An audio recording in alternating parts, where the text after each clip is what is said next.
Hey, this is Cameron Parker. You're listening to the Unbelievers podcast. There were several groups. One of the principal ones was the reptilians from the Orion complex. Without any exaggeration, it was like being on fire inside. Rats were eating your inside. This stuff was in my mouth. It felt like it was 500 degrees. It was unbelievably hot. My first question would be, were you a member of the Church of Satan, a card-carrying member of the Church of Satan? I don't understand. There's always an argument for everything, you know? Just because somebody can fake something doesn't necessarily mean it's born, we found a life form. And that's when I started shitting my pants. So for the person who called, I am carrying an alien. An alien baby. We covered right here, okay? Okay. Something is happening. What is it? That's the question. So do UFOs exist? It depends on what you mean exist.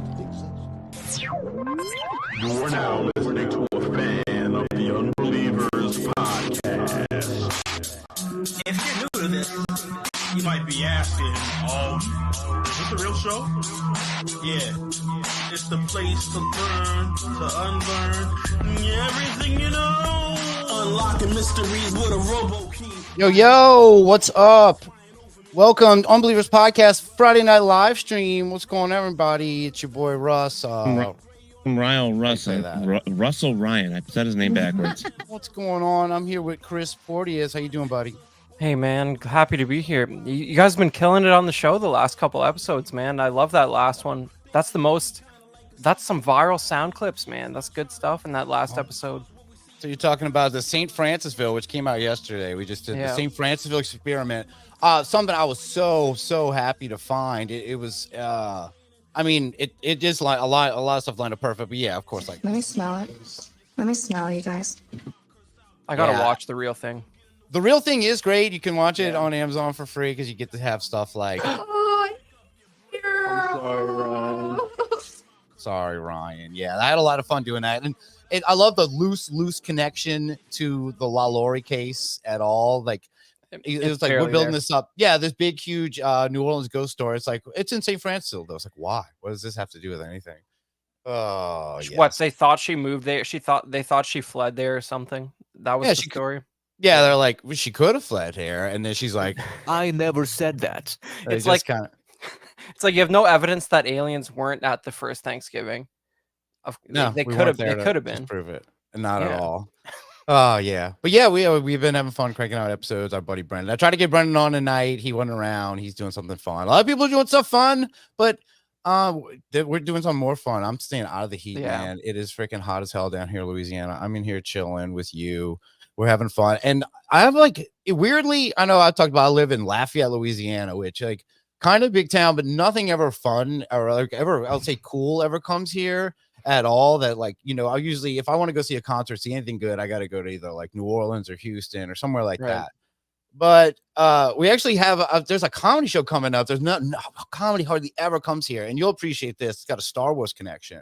Sunday night, I'm going to go see Brian Posehn from Mr. Show and Sarah Silverman and The Mandalorian. Yeah, that was a memorable Mandalorian cameo. He's just like a taxi driver who gets killed within 5 minutes of his first appearance. Yeah, it's pretty good. Yeah, hey, but it's got to be cool to be like an actual fan, like a Star Wars fan. Like Brian Posehn, I've loved Mr. Show. I like Sarah Silverman program and all the stuff he was involved with. Like he's just a cool guy, and I was like mainly the Mr. Show thing. I'm like, I'm not passing up going to see Brian Posehn. It just clicked me. Like, oh yeah, he's in Star Wars also. Very, very cool. But yeah, I'm doing that, and my favorite band is actually coming to my own town next week. A Giant Dog. I don't know why it's on their tour posters. They're coming here. The venue itself, it hasn't even posted on all of their social media. There's nothing about this show, but the band released a tour poster, and the first stop is here at a little bar called the Freetown Boom Boom Room. It's the sound check. You lucked out, man. I hope so, because it's not being advertised at all. But I'm like, wait, it's on your poster, and I even was like, I'm going to this on their thing, and they actually replied to me like, cool, glad you're excited. I'm like, okay, cool. Nice. So speaking of music, I'm gonna get us into our first thing for the night because there's a guy we've been checking up for a while, and he's one of our favorite channelers. It's our buddy Ivan Teller. Ivan Teller, who is a long time unbelievable kind of subject. He's the guy who told you to stay away from those Victoria's Secrets models. He's a fun channeler. He warns us about all kind of things. But his content wasn't as compelling as it could have been, but he got kicked off of YouTube. That was kind of his drama. And he created a great music channel called the Music Cube. And we've been enjoying all of his additions to the unbelievable kind of music world. Ivan Teller, who'd have thunk, would just take to AI music being kicked off of YouTube. But I'm going to play a little bit of a newer one. It's called... Oh, here we go. This is I'm a Zeta Gray reptilian. I'm back. Friday night show. But then I stopped in a minute. I own this place, I own this planet and the cell phone networks, cause I operate out of space. I said I'm never going back to your area 51. You lied to me, you took my technology. All I want is a hot apple pie in my spaceship from Mars and a free entry pass for disco night at the Wiggle Room. The men in black standing, looking for. Okay, you get it. I'll say this one. All right, thank you, Ivan. This one not as good as like his earlier additions, such as like Dick Cheney. I don't know, give me a sex change, and Hillary Clinton stole my keys. We're just really going off making weird ass shit. I was kind of a little bit let down by that, and I realized why, Chris. I know why Ivan Teller has given up on his music, and it's bad news for unbelievers out there, especially for me, because Ivan Teller actually got his channel back. He got his regular YouTube channel back, so we can go back to doing what he loved. What's that? Why'd it get locked? Why'd it get locked again? Dude, he talks too deep conspiracy stuff. He said something that pissed him off. It's not like he's like doing any kind of sexual content or nothing. Sandy Hook or something. Yeah. He does.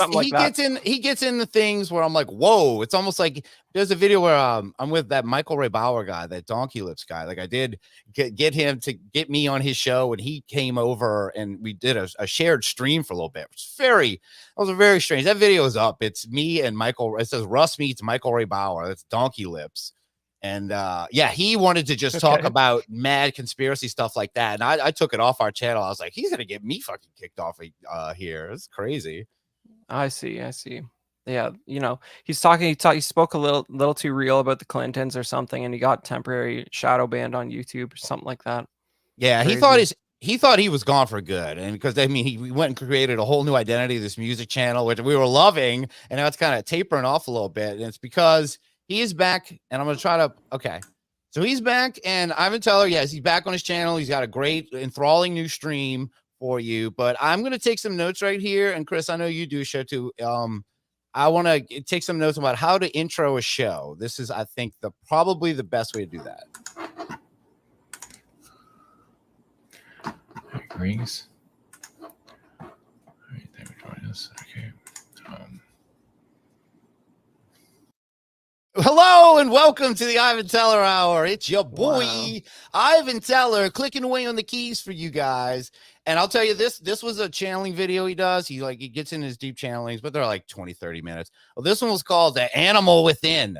So he's really getting deep into his channeling, and he's going to do like some animal channeling. And good for us, he actually owns an animal. So I think he's maybe trying to take its power right here. But check out this great intro. He hasn't really said anything yet either. So check it out. Got her. Oh, he's getting his energy. Yes. I don't like this. Learn that from Fritzy. That's what they say, right? Don't ever work with kids and animals. As soon as he tries to show a kitty off, he pretty much gets attacked. I love that bit. Like I had to screenshot. This was my favorite moment when you realize, it's getting him. It's like when you realize that you're like, oh man, come on, Fritzy. This is called The Animal Within. But maybe he can wrangle her in. Here we go. Come on, Fritzy.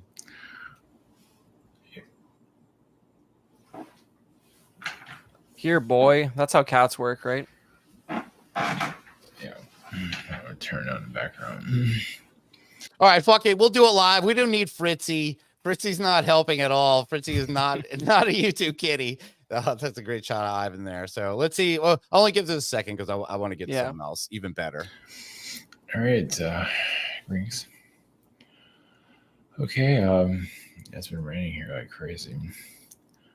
All right. So go The Animal Within. Animal within. Past life cord cutting. Okay. I'm not going to chain all this, but all right, it's dragging me down, the energy sap from watching regular Ivan Teller streams. He was having so much fun. He was doing these great stupid AI songs about the Clintons and stuff. Maybe that was his revenge. He probably did talk about like Cheney and the Clintons. That's why he's making those diss songs on them. What kind of audience has he got on those channeling videos? Like, is it big? Like, he had a good bit of like he would get a decent little, he had like a community going on his live chat, on his live streams and chat. Right, when he was doing them regularly, especially when he was doing them live, not when he's just putting up. I think he does a lot of these live, but he's back. I mean, he's probably on YouTube. Like, he's always posted. I know we put this out on Twitter. I always see his videos up on Twitter that he is live lately, because he's just kind of back. He's just kind of back, but yeah. Well, you know, the AI alien song was pretty good, but like, I don't know if, did you mess around with that app at all? I forget what it's called though, like the main one, the like song generator. I mean, it's pretty low effort, man. Like, Udio. You're talking about Udio, yes? Yeah, I think so. I think it caps like the size of the input you can even put in there. Like, it's like 2 or 3 sentences, right? So it's like, you know, there's no. Actually, I have one that can actually does like I actually mess with my the little baby Alice here. I'll like I'll just write a quick song and a good night song or something like that, and it'll pump out all these different versions of it. It's actually really hilarious to play with, just like nice. in that context. So Ivan, as you see, he's back. He's gonna ruin his channel, but not only did he ruin his channel, he also ruined his music channel. He's already rebranded it as his movie channel called Teller Studios. So music wasn't enough, and I guess he wasn't having fun with this. So now the music channel's gone, and now he's making AI movies. Now we're speaking about AI, and he's got a few titles out there already, these weird AI movies, but we're going to check one out tonight that just had the best name, and we are going to watch a little bit of Earth Station Prime Mission Critical Series Part 1. All right? Part 1. So I know this would be a series. So like, it's basically like Dune. Yeah, it's just as good as Dune, I'm sure. Is that where it goes? Okay, let's see the watchableness of Earth Station Prime Mission Critical, and I have to pull up the TV for this. This is actually some fucking intense shit. All right, there is talking. I think this is supposed to get us into it. Right, here we go.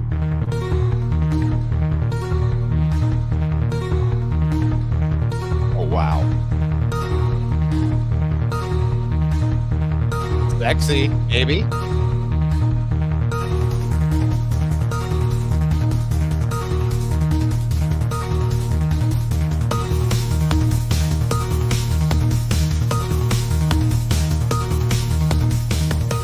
Why is the White House in the desert? Stop. End program. Someone tell me this is not the end result. We are implementing a fake alien invasion, not a Toys R Us commercial. The invasion has to be believable, even if the world believes we are full of ourselves. All right, so we've got some characters going already. There's the big one. Who do you think? You look shocked. Well, you know, this is just a taste of the like unholy hell that's going to be unleashed by AI filmmaking, man. Like, this is like day one, basically. Like, in a year, you're going to have like Alien vs. Predator movies with the Mothman fighting Bigfoot. Like, you're gonna have whatever you want, and it's gonna actually be good. Unlike this is like a mishmash of, this is basically AI pictures that have a little bit of motion applied to it, but you know, they don't maintain the designs between the aliens. Oh, you know what I mean? That's what I love about it. That's why we're gonna look back at, people are gonna like look back at how shitty this is, because he's trying to maintain character. Look, I guess he's maintaining a story, but every movement is so, and some of them are so great. There's a guy with a big beard coming up, and he gets more and more ridiculous. So let's check it out. Dorian, what you are asking is just insane. And also, I know you have to kind of pick what these things look like. The girl on the right, this must be Ivan's fetish or something, because this chick stays pretty much the same, just changes a lot. I think that was something he inputted, and that was a hard director's choice. Is this broad right here, or lady? Yeah, sorry, pardon. Good heavens. Sorry, I'm speaking Ivan. A fake alien invasion only because you are tired of how the world is unfolding. Cat, what kind of cocaine are you shooting up these days? Your assignment with UFO Jesus has gone to your head. And why are you here? Shouldn't you be playing undercover girlfriend, gathering data for us? We are planning an invasion in case you forgot. That's not fair, Dorian. So who's UFO Jesus in the real world? Is that one of the because they're hanging out with like emo-looking aliens or something? UFO Jesus in the real world. Wow, like I don't know, man. Is that like Is he Corbell? Is he Jeremy? Yeah, it's probably Corbell. Oh, Yeah, wow. Yeah. But I mean, this guy looks like a little bit more like he's a little more concerned about showing up in a suit than Corbell. You know, Corbell's like a little more of like an affliction guy. You know. Yeah.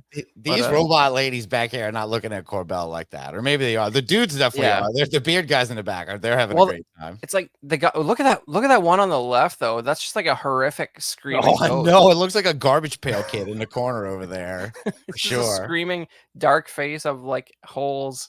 That's wild stuff. And the guy right over his shoulder is basically just him again. Yeah, it's true. And his younger brother on the right. Yeah. All right. I get stuck forever here, but I'm trying to follow the story. Zephyr has lost his mind, having an affair with that screwed up bird alien Quasar. I don't even have words for that disclosure. I don't know why. Zephyr's group, the Zenith Quantum Confederacy, is another matter. Let's continue with Project Enigma Phase 206. Jesus, how long have they been at this? 206. And yeah, this is part of his thing. He must have been like, in my story, the White House exists in the desert and UFOs go there. You know, ever know with these AI characters, they're always looking at the camera. You know what I mean? They have a hard time making them look somewhere else. Because they're always standing next to each other. Yeah. They can't do like side view. They're like, it's portraits. Yeah. You hear me, lady? And she's like right behind him. Yes, I am hearing your words. Yeah. We laugh, but you know, they'll figure it out next week. Yeah. I'm going to be in one of these. Hopefully. That'd be great. Like, admit your image.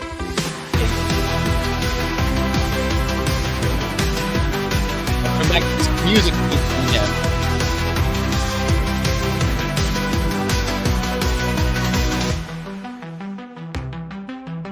Commander D, we have a problem.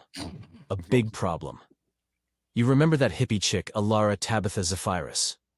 Who? Alara Tabitha Zephyrus? So this has got to be the girl who said that the aliens were going to like meet her in a cave, right? The real life, what was her name? She like said the aliens were gonna like contact her, like it was like a year ago, and she was gonna make like a treaty with them. Oh, I'm sure you guys covered it. Yes, I know. But he makes him out there. Everyone involved in ufology is like the hottest thing you can be. Yeah. But this is a real world character he's referencing. You know, she was like she had like her own like music career on the side, but she was gonna contact the aliens for us. But you know, it didn't happen for some reason. Well, at least she's important to the government. The government cares. Yeah, obviously. The one that was high on acid for 5 years. Oh, okay, all right. Oh, wait. I want to hear her name again, just so I know. You remember that hippie chick, Alara Tabitha Zephyrus, the one that was high on acid for 5 years. She lived in Egypt, calls herself an archaeologist, and has been diagnosed by 3 doctors to be clinically insane. She's with the Galactic Z Command as their spokesperson. And if I remember correctly, she dated and even married an elderly man by the name of Claus Edison, one of the predominant figures in the UFO community. Wealthy. Who's that? All right, now I'm lost. Hello or something? That's the only person it could be. That's what I was thinking. That's the wealthiest person in the UFO community. For sure. I guess. I don't know. I know they're I know. It's hard to think. It's like it goes there, and that's it. Tom DeLonge, but it was just way in the future. Maybe and they all have like an illegal drug affliction of some kind. Like each one of them has their own. Like you know, he accused his best mate there of shooting up some kind of cocaine. He was shooting up all different kinds of cocaine.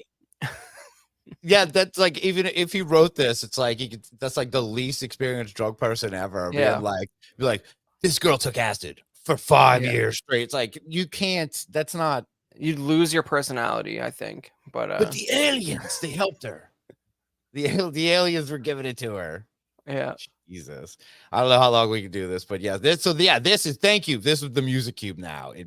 This is part 1. Cult leader and overall head figure of the UFO cartel. He's over the hill and has lost his mind.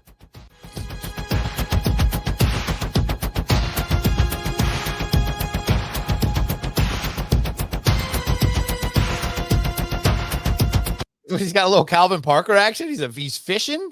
Is that because they know fishing always UFOs come up? What is this? What is this camera, Chris? You're a Everything. photographer. Please help me. Look at that. That camera is like a clapper board. It makes so little sense. Like you write the scene on there, but it's like the AI just knows it's film related.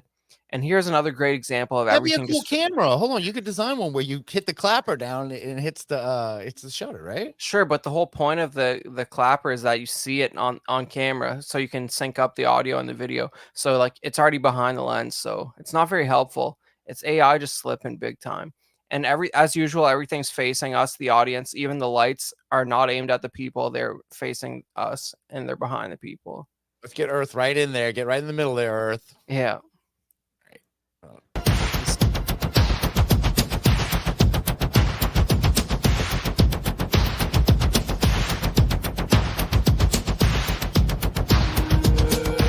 Right, you gotta talk for us.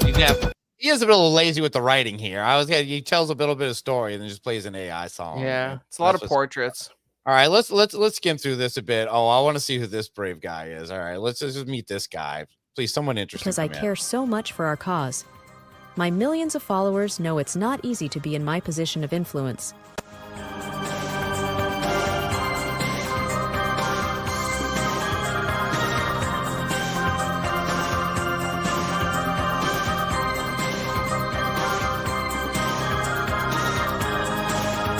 This looks like a sci-fi romance novel cover. Like, who the fuck? It's Fabio. Yeah, it is. Like, it's like future Fabio. Like, how could this ever be a real scenario? It's just the funny part.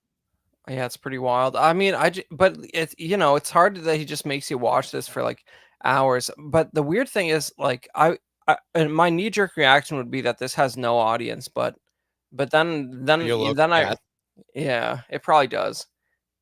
It could take off. This is a new thing. I mean, it's Teller Studios going, like, I'm just gonna go there. I can't. The audience is obviously not me. I like just short songs. I don't need 10-minute videos of this. But let's get to the dramatic conclusion. It's probably a cliffhanger. Sorry. And her alien-obsessed followers sell out their own planet, just so they can walk around in tight clothes and show off. And if you think this is over, think again.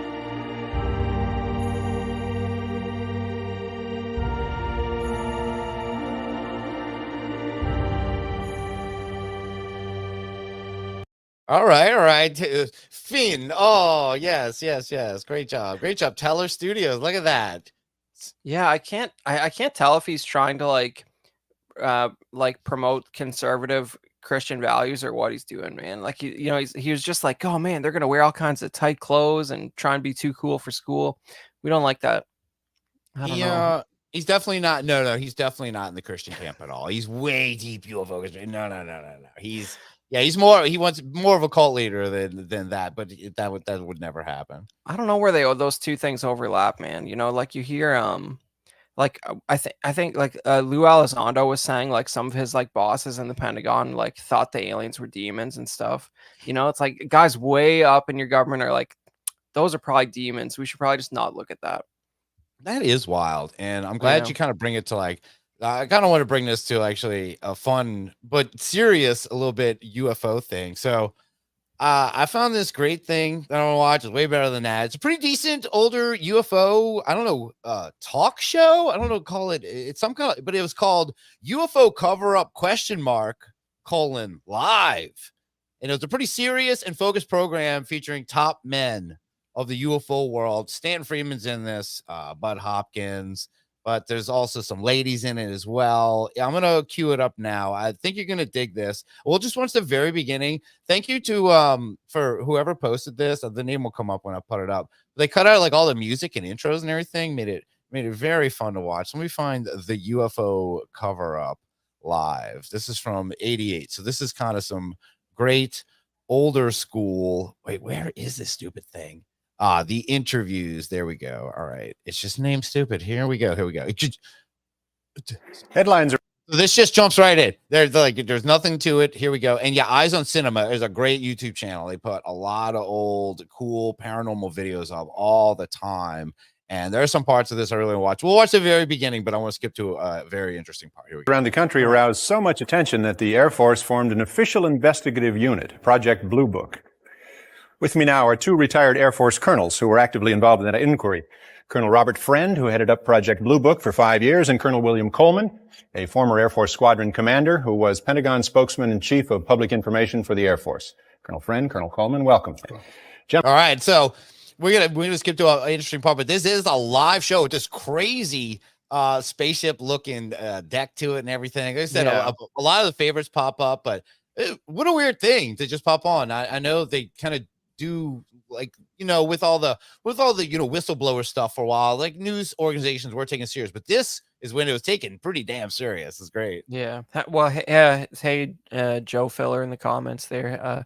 You know, happy summer, bro.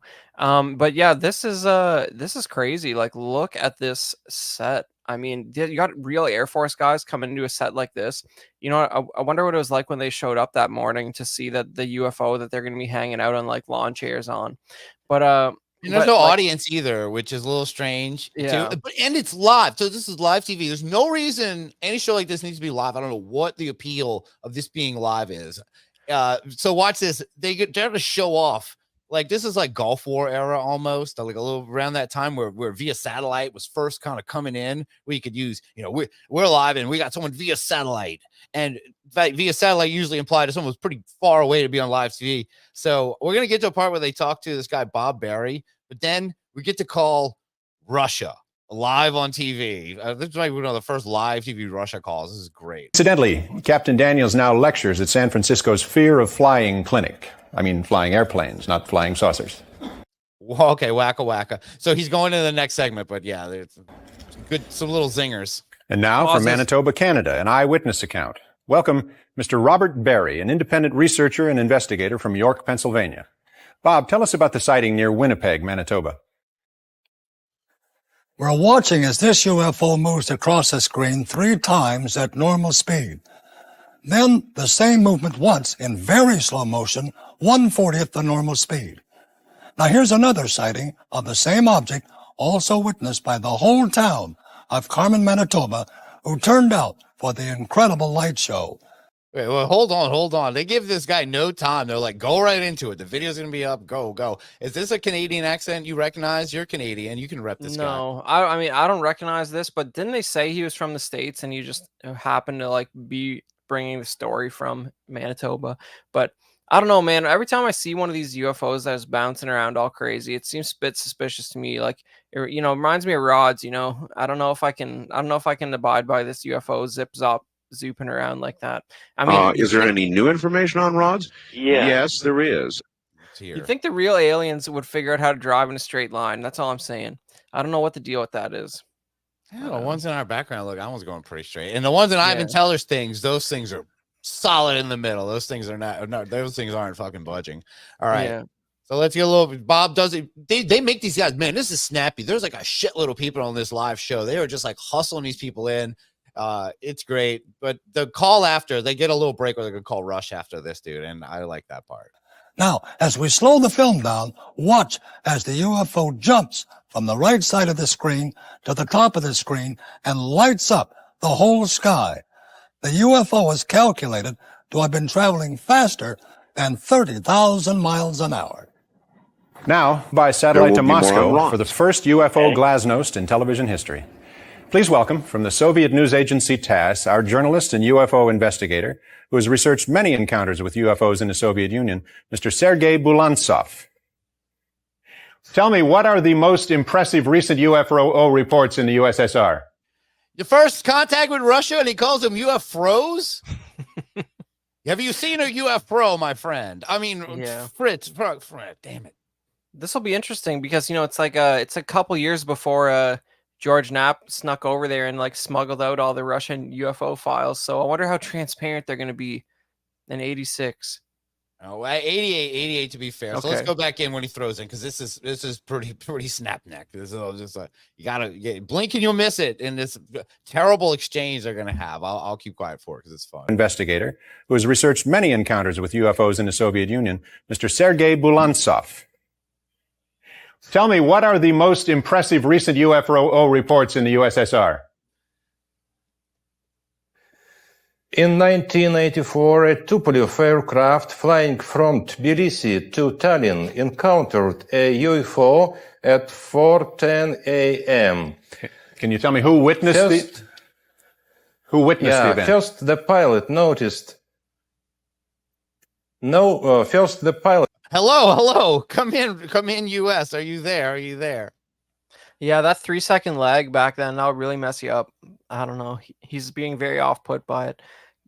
Just look at the background they got him to, like a painting of a galaxy. That's pretty He's like good. right in the middle. Yeah, it is pretty killer, actually. Green screen, maybe. Blue screen or something. Yeah, you could actually like take that image and like act like you're Skyping in as this guy, like this little close-up thing. Just put this on a loop, and when join live, we could put him in one of the boxes down here. That'd be pretty great. Just have him here. Just anything to say, sir? It noticed a bright beam of light shoot down to the ground. Everything on the ground, road and houses were totally illuminated by the. Please illustration. Were totally illuminated by a beam of light.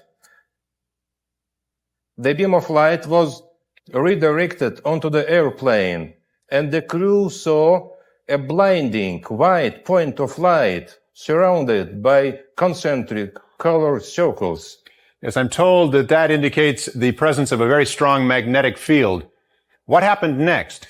The white point of light swept down to the plane, leaving a green cloud. That was smooth. And began to swing from left to right, up and down once again. Finally, it flew alongside the airplane. And as if it was an escort, the passengers of the... Think about it. Now, how come this doesn't happen more now? Everybody's got phones. Everybody could be filming this. I know occasionally see it, but like dramatic ones like this, we see the art. Like, whoa, it's got a green trail behind it and everything.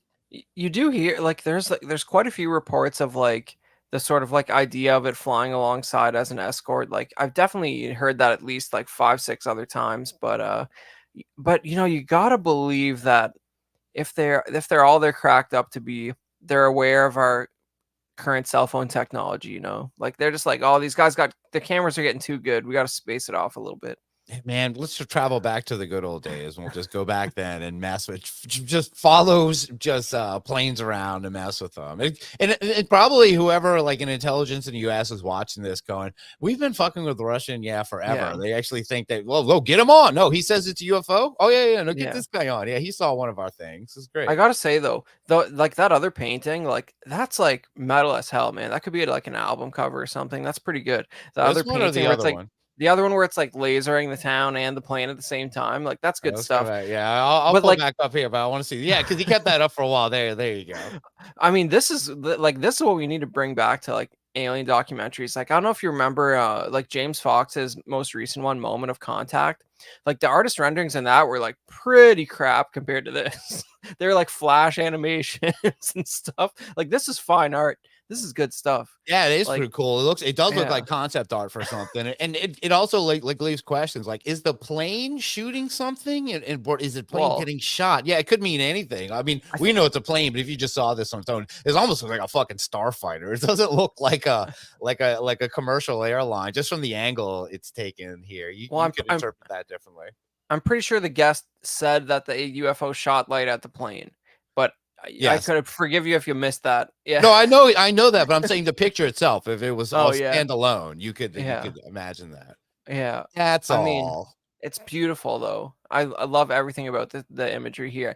That's a high budget. Like think about it, they assign somebody to do that for like a few days, that's the amount of work these documentaries deserve. Sitting around in some dusty old cellar, just not doing anything. Ivan Teller, go put this in your AI video because it looks like one of your images. You can just slap a UFO up in the corner. It'll be fine. All right, I'll try to get impressive. Okay. Oh, wait, we're getting better because there's some guys popping up here. I forgot how fun this one is. So we'll get back to Sergey right about here because there's a landing. There's about to be a landing. Something really very strange in the park. That was an egg-shaped object. lying on the ground OJ. just 6 or maybe 7 meters from them. The object was bluish, about 5 meters in diameter and 2 or 3 meters high. Suddenly the object moved and began to open like a flower. Alexander saw two human-like beings. Yeah, all right. Now we're talking some metal men. These guys are awesome. Beautiful. This is a killer. This is a killer depiction, and the way the thing looks, it looks like the Gravitron. Like He's I know coming out and he's giving the guy the live long and prosper. Like this is good stuff, man. I thought he was giving him like the it looks like he's got the claw hand, like Pascagoula or something. Close enough. Yeah. These aliens do not like spacious vehicles, you know, like they're flying a long way and it's like the size of a car. What can you do? Yeah. Hopefully this is a mothership. Two human they have a base on the moon. They're not traveling far, I'm sure. Like beings of European type, but very tall, more than 2 meters, close to 7 feet. They grew up from the center of the object and approached Alexander. He said both beings were radiating some kind of rose-colored light. Cool. Their heads were clear, but the rest... But you said their pants were clear? I thought you said their heads. Okay, well, I don't know what's worse. Well, I'd rather your pants be clear than your head. Is that what he said? I don't, all right, hold on, I gotta hear. Were radiating some kind of rose-colored light. Their heads were clear, but the rest of their pants? He's I just still saying heard heads. head. He's saying heads. All right. I'll defer to you. He's saying heads, guys. bodies seemed out of focus. And then a very strange telepathic conversation took place. They said, "Don't be afraid. We won't hurt you." In the movie here, The Close Encounters of the Third Kind, the extraterrestrials communicate with us through some sort of language of music, much as you suggested they talk to Alexander. What happened next? Both human-like beings entered the flower. It closed and disappeared. What about the other man? What was he doing during this time? That's none of your business, Yankee. Exactly. He was terrified. What do you want, man? The flower guys came out and gave him the live long and prosper and then went back in their ship. I don't know, man. But like that again, that painting's amazing.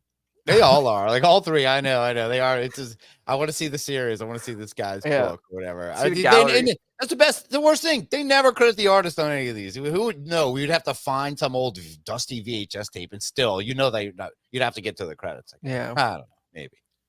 We'll find that guy. Right. All this time he was sitting on the snow as if he was paralyzed. He didn't take part in the conversation. I don't blame him. Have you investigated any abduction cases in the USSR? Yes, in June 1975, near Borisovlevsk, south of Moscow, at 2 a.m., a Soviet army officer saw a very strange domed UFO aircraft on the ground. He approached it and... Jose Escamilla is the rod guy. See, all right, another one. I don't like this one as much. This one looks like Unsolved Mysteries. Here. These are all pretty good. All right. I don't know. Like that. Look at though. You got some classic gray silhouettes there. And why are his hands radiating? Are they like freezing? I think there's a force field. He's running into. Okay. So he can't walk. It's not like a Gungan force field where you can just walk through it. I guess it sticks you out on the outside. It's like that Stephen King one or something like that. Who knows? Didn't Stephen King have one where it was like a force field around the dome? It's a dome. It's the dome. Okay. It's alien dome. Alien. Yeah. Saw two alien silhouettes inside. When he came closer, he felt something like an invisible wall and then lost consciousness. When he recovered, he saw an alien aircraft fly away. He thought about 15 minutes had passed, but when he checked his watch, much to his amazement, 1 hour had passed. And later, he had the same dream over and over again. He was flying over the UFO landing site. So he thinks he was abducted. That sounds actually very similar to some of the abduction stories we've encountered in the United States. We've got way better stuff than you, and we can say it much quicker and clearer, sir. He's like, well, Yeah. I'm speaking a second language. Idiot Joe I lo- Biden lookalike guy. But I love how they're like these days, like official dudes are like they're hesitant to use the alien word. They're like, I don't know, unknown, non-human, intelligent. This guy's like, he saw 2 aliens, and then they went in the alien spaceship because that's what it was. Obviously, have you seen it? It looks The like an alien alien planet people. Yeah, now it's like the NHE was in the UAP flying to the BUZ. They're afraid of the A word. All That's right. an Well, assumption. Well, this actually, if you can't believe it, it just does get better. There's another fun segment with some ladies they talk to. They talk to Betty Cash and Vicky Landrum and a mysterious figure known as Falcon. We're going to meet Falcon. Oh, boy. Is he like a silhouette, hopefully? Witness protection? Let's find out. Local residents around our town of Brewster, New York, reported closing seeing of the other one. UFOs. Sorry. More than 9,000 reports came in and were always the same. Noiseless, hovering, boomerang-shaped objects approximately 150 feet from wingtip to wingtip. When we spotted it, I had my video camera and we quickly started shooting the footage you'll see. I think your comments on the tape are especially interesting. Let's look at it now. See, anybody can get on this show, evidently. All right, let's look Oh, like good God. What do you think? I don't know. Not quite. I'm going to tell you something, honey. I don't know what the hell it is. I think it's a bush. Tell me, Christmas what light. kind of effect this sighting has had on your life? Well, we've become very popular. Well, that's certainly not bad, is it? No. Now, from the piney woods of East Texas on December 20th. All right, now we get to the, as you can see, a lot of just randos got to be on this. UFO That was it, question- though? No. We're getting to the ones. That was the tail end of the other one. We're going to meet these Okay. 2 ladies now. We're going to meet Betty Cash, Vicky Landrum. We're going to learn about Falcon. This is a whole 23rd, song. 1980, comes a bizarre close encounter of the second kind experienced by our next guests, Betty Cash and Vicky Landrum. Betty, Vicky, thank you for making the trip here tonight. To my Welcome to our show. Tell me, what happened to you that night? It was a very cold night. Vicky and I and her grandson were coming back from playing bingo. Suddenly, little Colby Checks out. noticed a bright light in the sky above the pine trees. A tremendous amount of heat was coming from this diamond-shaped thing. Fire was coming. Yo, Betty Cash, y'all. I'm sorry, I just have to point out real quick. That is a great name for anyone with an alien thing. Betty Cash. Diamond-shaped thing. That's great. That's that's the new colloquial for UFOs. Diamond-shaped thing. It's good stuff. Yeah, it's rhinestones and diamonds in Texas. A giant diamond-shaped things for Betty Cash. Out of the bottom of it. When it moved, it made a swishing sound, and there was a beeping the entire time, a deafening beeping that I still hear in my mind at night. All 3 of us got out of the car, but Toby and I got right back in. I just stood there terrified for about 10 minutes. The object lit up the surrounding pine woods like it was daylight. I was burning. My skin was burning. Well, you must have been terrified. How long did the craft hover over you? Oh, about 20 minutes. Fire was coming out of the bottom like a blowtorch. It lifted up and then flew over the trees. That was when we saw the helicopters come out. The helicopters? Colby County, 23 of them. And I understand, in fact, you later identified them as CH4. Whoa. So that 23?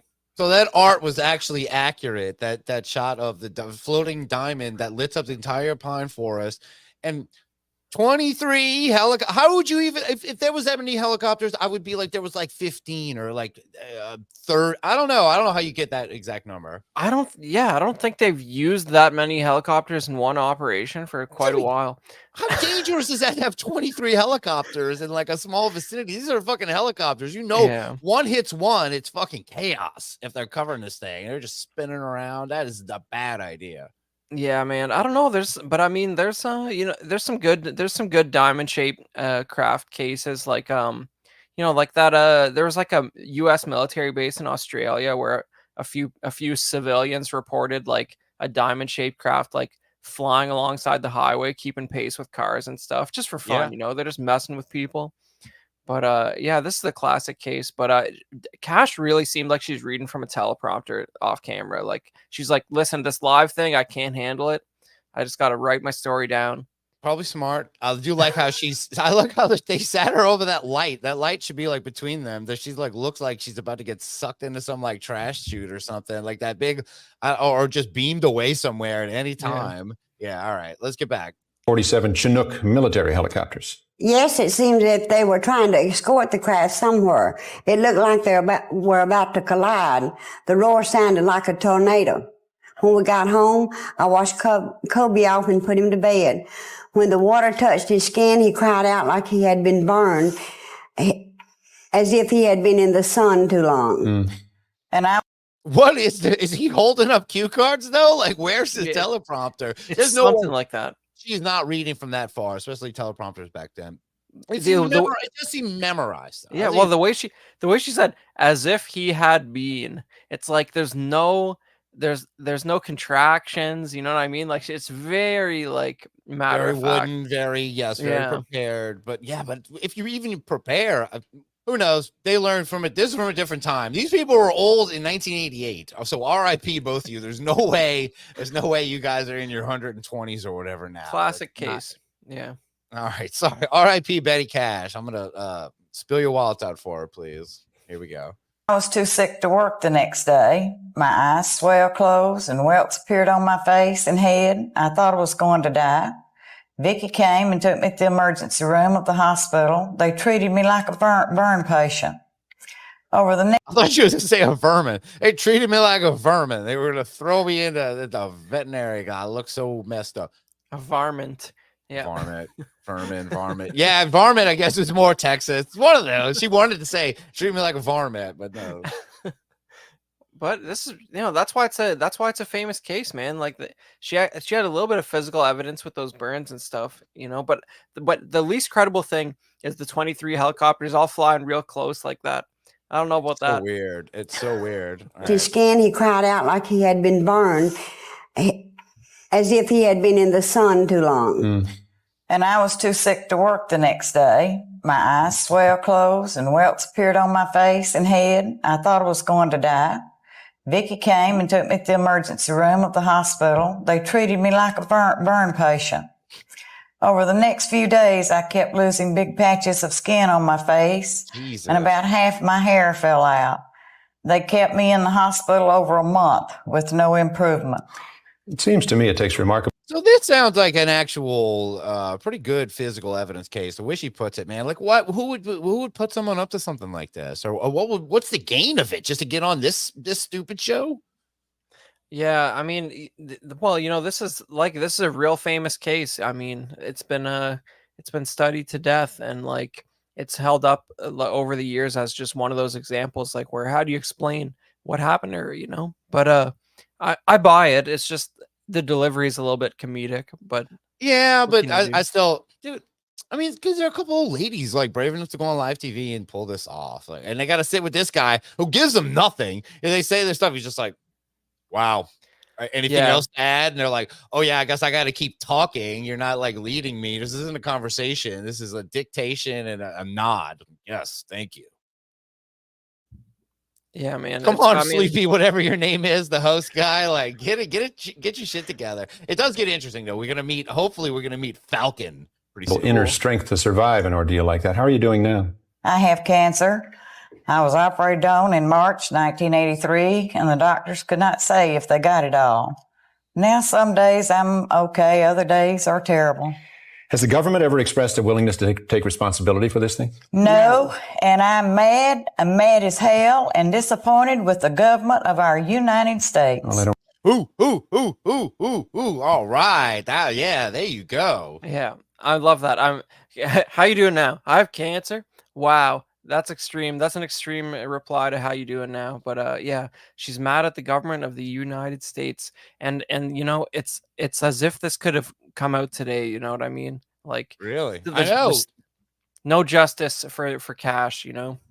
I don't think she would get the same platform. Who knows how it would go down. And it sucks, man. Don't blame you, Ms. Cash and Ms. Landrum. Thank you for joining us in Washington. I think you two are extraordinarily courageous ladies. Thank Now, you. we'd like for you having to us, Mark. thank you. We'd like you to see this exclusive videotape of a man we know only as Falcon. We asked him what the truth was concerning your case. All right, now it's getting weird. This is almost like a reveal. Like we have a special surprise for you, ladies. Someone who might actually know about this and your rage at the government. Let's meet the Falcon. The Cash Landrum incident, the craft that was observed was a alien craft piloted by military aircraft pilots. Holy shit. Although they had been trained and were somewhat familiar with the craft, they found that the aircraft did not respond to certain controls. They radioed that they thought the craft was going to crash. Standard procedures for the military in a situation where an aircraft was going to crash, the military would send up search and rescue helicopters. The helicopters were following the craft. The craft experienced severe problems. It was thought that the craft was going to crash. However, this craft did not crash. Whoa. Falcon, what the hell? We'll put it back up in a sec. This is one of the wildest things I've run into in this. I mean, it kind of checks out though. Like that's the same story with the diamond craft you got in Australia, that it's like partially reverse engineered tech or something. But I don't know, man. That one didn't burn any people, I don't think. And the weird thing is, you think like of anything that when you think reverse engineer stuff, you're always picturing like, when are they going to have the actual disc? It's always like, yeah, these diamonds and these things like that, which, you always think like, oh, at the time, like stealth bomber. I think stealth bomber was pretty new around this time. Like, unless it's on its end and it's like its own kind of helicopter, it makes no sense. Yeah. But I like how they're brought in. It looks so much like the Brady shows. Here's a story for a man named Falcon. Yeah, two lovely ladies who got burned. Chris in the chat says Falcon's full of shit. I don't know, man. I feel like I love how he introed the guy, though. He's like, we know him only as Falcon. We're taking his word for it that he has any idea what he's talking about. It's like, you could have been Falcon. Who knows, man? Are you Falcon? Right, exactly. but there's more. Cash. Cash was loving Falcon, though. She was like, exactly what I thought. I knew it. And this backs up her case. This is like gives her a case, like especially when you're old and you got cancer because of this. It's like you gotta think about what time you have left to be able to get some justice. I don't think it's about the money. It's about principle at this point with her. Like these are real women. Who would falsify doing a fight like this? Like it makes no sense. All right, we'll pull this back up. Wow. Here are two hypotheses. One, the UFO Betty Cash and Vicki Landrum saw was actually an aircraft developed by the United States government. Okay. Another possibility suggested by Falcon is that it was a craft given our government by extraterrestrials. With us now is the noted psychiatrist, Dr. Rima Lebeau. All right. So that was a bit of Falcon stuff, but he's not done here. We're gonna because I got to see some more. We're gonna get back to Falcon. They go through a few other people, as you can see. Yeah, you see that. Was there a giant alien face on the wall? There is. Yes. As you can see, yes, there is. There you go. At this very moment where he's meeting this amazing woman who looks like something out of an SCTV sketch. Like that outfit is great. All right, but we're gonna get. I know there's more Falcon when we get. Stan Freeman and all these people show up. Like everybody kind of pops in on this. But I'm gonna get to what is it here? 35. It's gonna be right after this.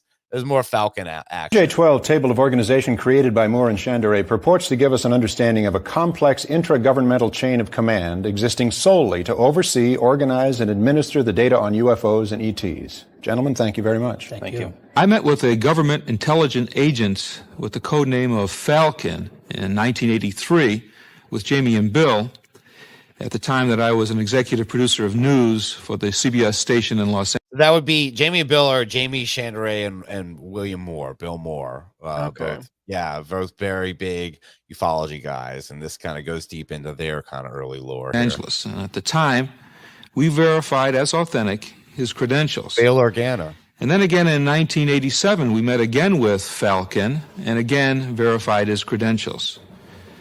I'm satisfied at this time that he is who he says he is. Okay. It's a fact that I've proven my identity to you. I've showed you my credentials and verified my existence within the intelligence community. You also have some of my colleagues who have verified the same information. Whoa. I like how how can we make Falcon more badass? I like, how about his picture? It's on like a weird file and we can see his words. That's actually a cool design. I like the way they did that. Have you ever heard of Falcon before this documentary? Yes. And don't reveal. We will reveal. Do you know who Falcon is, Chris? You know what the crazy thing is? I'm showing my ignorance here. I don't, but I have a pretty good guess. All right, maybe guess in the chat. Oh no, Silent Echo says I am Falcon. We'll find out. Someone's Falcon. The silhouette with those glasses. I don't know, man. I have a pretty good guess. Who would guess who might be Falcon is? I don't know. All right. So we had some Bill Moore and in what's his name, Jamie Chandaray. But here we go, a little more Falcon stuff. We asked Falcon where he found out so much about extraterrestrial biological entities, or EBEs. This book, or it's called the Bible within the MJ12 community, contains historically everything that occurred from the Truman era up through the 3 aliens being guests of the United States government, technological data gathered from the aliens, medical history gathered from dead aliens that were found in the desert, autopsy information gathered from. I'll stop for the art so you can see it. Yeah, this does look like Is this not impressing you as much as I like this one a lot? This one's great. It's like Cowboy Mad Max and like whatever this Moltar looking guy is in the front here. No, this is wicked. Yeah, this is like a concept art for cowboys and aliens. Underrated film, you know. You know what? You want to tell you something weird? Never seen it yet. It's basically the aliens are basically the four-armed green Martians from like the Princess of Mars fighting Harrison Ford and Daniel Craig, who are cowboys. It's pretty great. James Bond and Indy at it. I know. We almost watched it. I tried to get people to vote for it when we used to do movie night, like during COVID when we were doing movie nights all the time. And I put that we would vote on it, and I put that up there. I was like, just because I haven't seen it, still have not gone through trouble seeing it. I do need to check it out. All right. Beautiful art. I like how he's pointing. He's either pointing up, he's like doing a disco thing. That one guy, he's like, would you just look at it? Look at it. All right. Wait, hold on. Where is it? You got that one? Look at that map. All right. Dead aliens found in the deserts and information obtained from the extraterrestrials regarding their social structure and their information pertaining to the universe. Was there an additional source of information? Presently, as of the year 1980. Put me in my file. I'm telling you nothing. He made me look cool. He's not. I don't think Falcon is in there live. He's talking to an edited video, which is kind of funny. Dude, there's no way this is live. Dude, that looks like the mission briefing screen in GoldenEye for N64. GoldenEye, yes, exactly. This is 88. This is based on this. This is. They had like we got these old elements of whoever made the GoldenEye. Hit the like button for GoldenEye, y'all. Top secret. There is one extraterrestrial being. He's a guest of the United States government, and he's remained hidden from public view. The Yellow Book is a book that was exclusively written by the second alien. Get out of the way. I'm dropping the book. I don't want it. Goodbye. Fuck this yellow. So wait, there's a yellow book now? Falcon's got his own weird lore. Like, he can't just be straight up unless he is being, and it's that weird.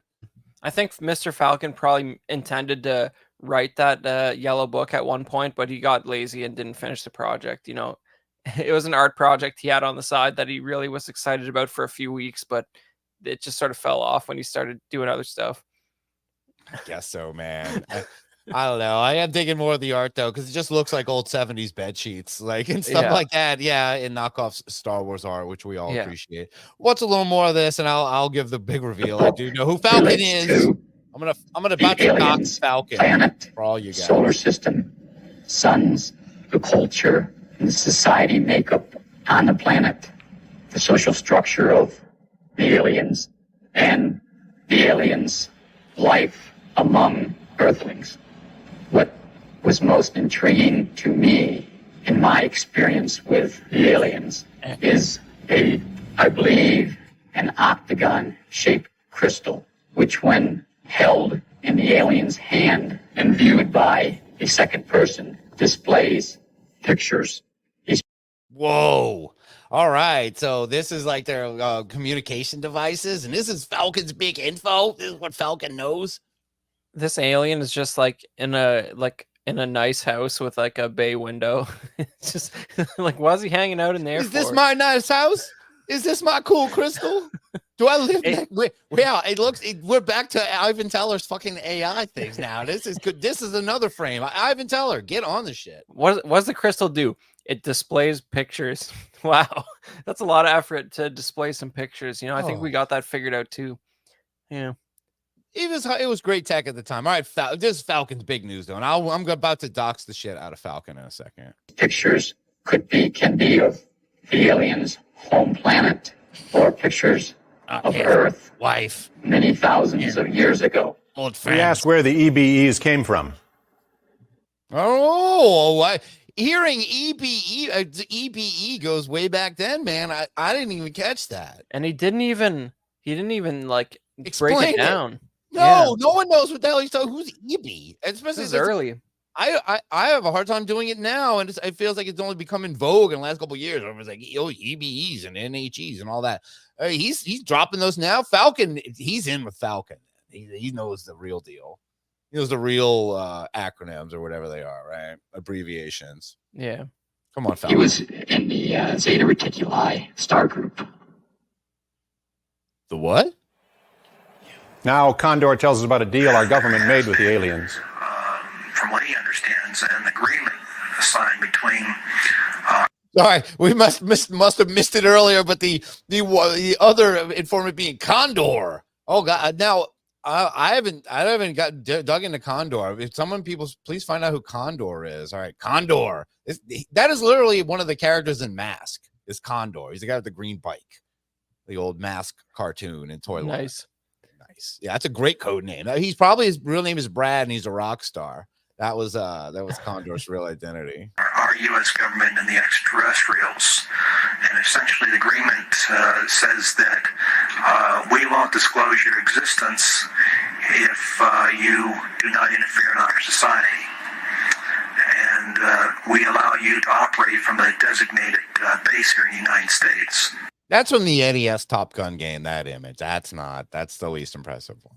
Well, it's still painting, and back then you had to slave over that for several hours, and these days you have people just typing in a few words to make a song. You hate to see it. Yeah, computers weren't pulling this off back in the day. This is from Afterburner 2. It's in the state of Nevada in an area called Area 51 or Dreamland. The extraterrestrials have complete control of this base, which is located in Nevada. My understanding is that 3 different aliens of the same species have resided within the United States from 1948 or 49 until present day. Now, this is when you kind of take it in where they drop stuff like this. Like, imagine just watching this as a kid, and this is played so straight. There is no a kind of shadow of doubt got to put into it. It just played so much like the news. Like, if you watch this, you believe all of these guys, man. Well, this is just like I thought Falcon said a few minutes ago that there was only one alien. Now he says there's 3, but Falcon's got to keep his story straight. But it's just interesting that this is like a year before Bob Lazar, and they're getting a little bit explicit about like what type of stuff they have in Area 51. I don't know, man. it's pretty consistent with Bob Lazar lore. All So right, I don't know. he's going for Bob Lazar. He's going for Bob Lazar. first I'll give you a little alien bit. I'm about to was reveal. We're gonna take a captured break in a second. in the Mexican desert after its craft crashed. We know this. The alien, which was named Eva by the government, was kept in captivity for 3 years. We learned a great deal of information about. They've got like a Halloween soundtrack playing behind him too. It's like the wind blowing and stuff. Like it's like his audio is shitty enough. You clean it up. Don't make it spooky. Fuck. Falcon. The aliens, race, culture, and spacecrafts. The second alien was a part of an exchange program. I don't recall what year that alien visited. The third alien was also part of an exchange program and has been a guest of the United States government since 1982. Okay. I want to get back to him. So this is basically that alien visited. His main The mission, third his alien main was statement. also part I want to get to of where an I have exchange this program so I can fix and it. has been. Okay. So this is Doty's claim that there's 3 alien races here, that Roswell did happen, Majestic 12, all that stuff. They had William Moore, the guy, and Stanton Friedman, all those guys who made that MJ12 stuff. They're all kind of lined up here. And so I'll give the big reveal here. This is a very and I'll give you credit in the chat too, but here you go. Oh no, Doty did it. This is Richard Doty. Richard Doty, a notorious misinformation agent, get with big TV coverage at the time, doing And this, still. pulling this shit off. Yes, and Silent Echo, you did call it. Doty did it. Doty did it. He is the guy behind all of this, behind this.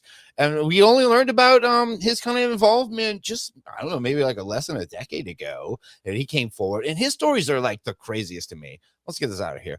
His stories about like how abductions went down and stuff, like Doty's fascinating. The fact that he talks about that basically people they took like little people and weird looking people and dressed them up like aliens and went and actually did these things, that these were actually like government assaults with like strange looking people to do fake abductions to keep it for what But like, I don't know if you might know better than me, but I thought that that Doty was like that some contemporary research on his resume does not sound as convincing as these guys in this documentary are making it sound. Like am I remembering wrong? Like somebody said that he like might have worked in like logistics at a government building or something. Like it wasn't. I thought it was not information. It was the right building, but he was not in a position to have clearance to stuff like that.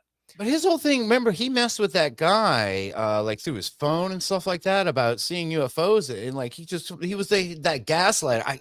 It escapes me the name of that documentary about that poor guy who was just tortured for years and years and sent stuff over that he filmed and being bugged and constantly just pushed to be like a UFO believer. But you still never get to like what's the point of all that? Like you're not actually supposed to anything.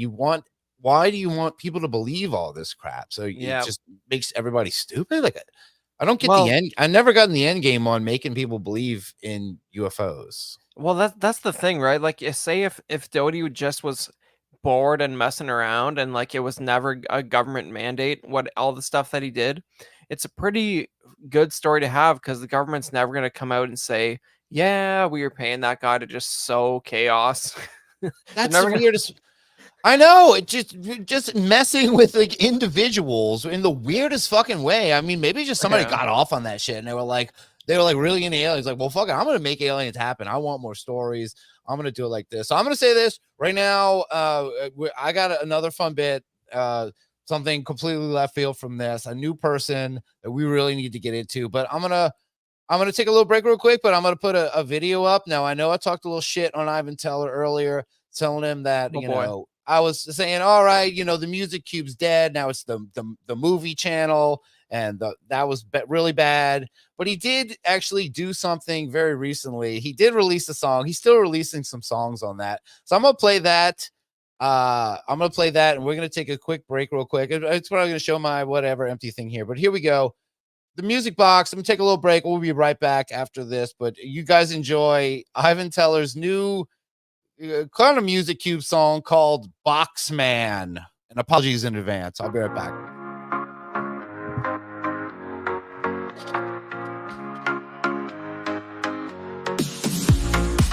It's 9 o'clock in the morning. I still can't wake up. It's me or is the world crazy? I try to get every day and find meaning in life. I walk in the shadows of popular people. I always feel like I'm not smart enough. I always feel I'm never understood enough. What can I say? A boxman, boxman. What I do is never enough. Always feeling misunderstood.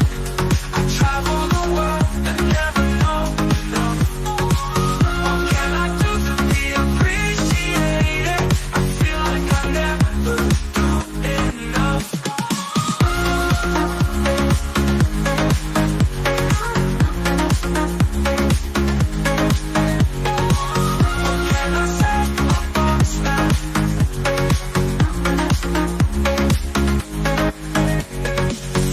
Always feeling misunderstood. I travel the world and never know enough.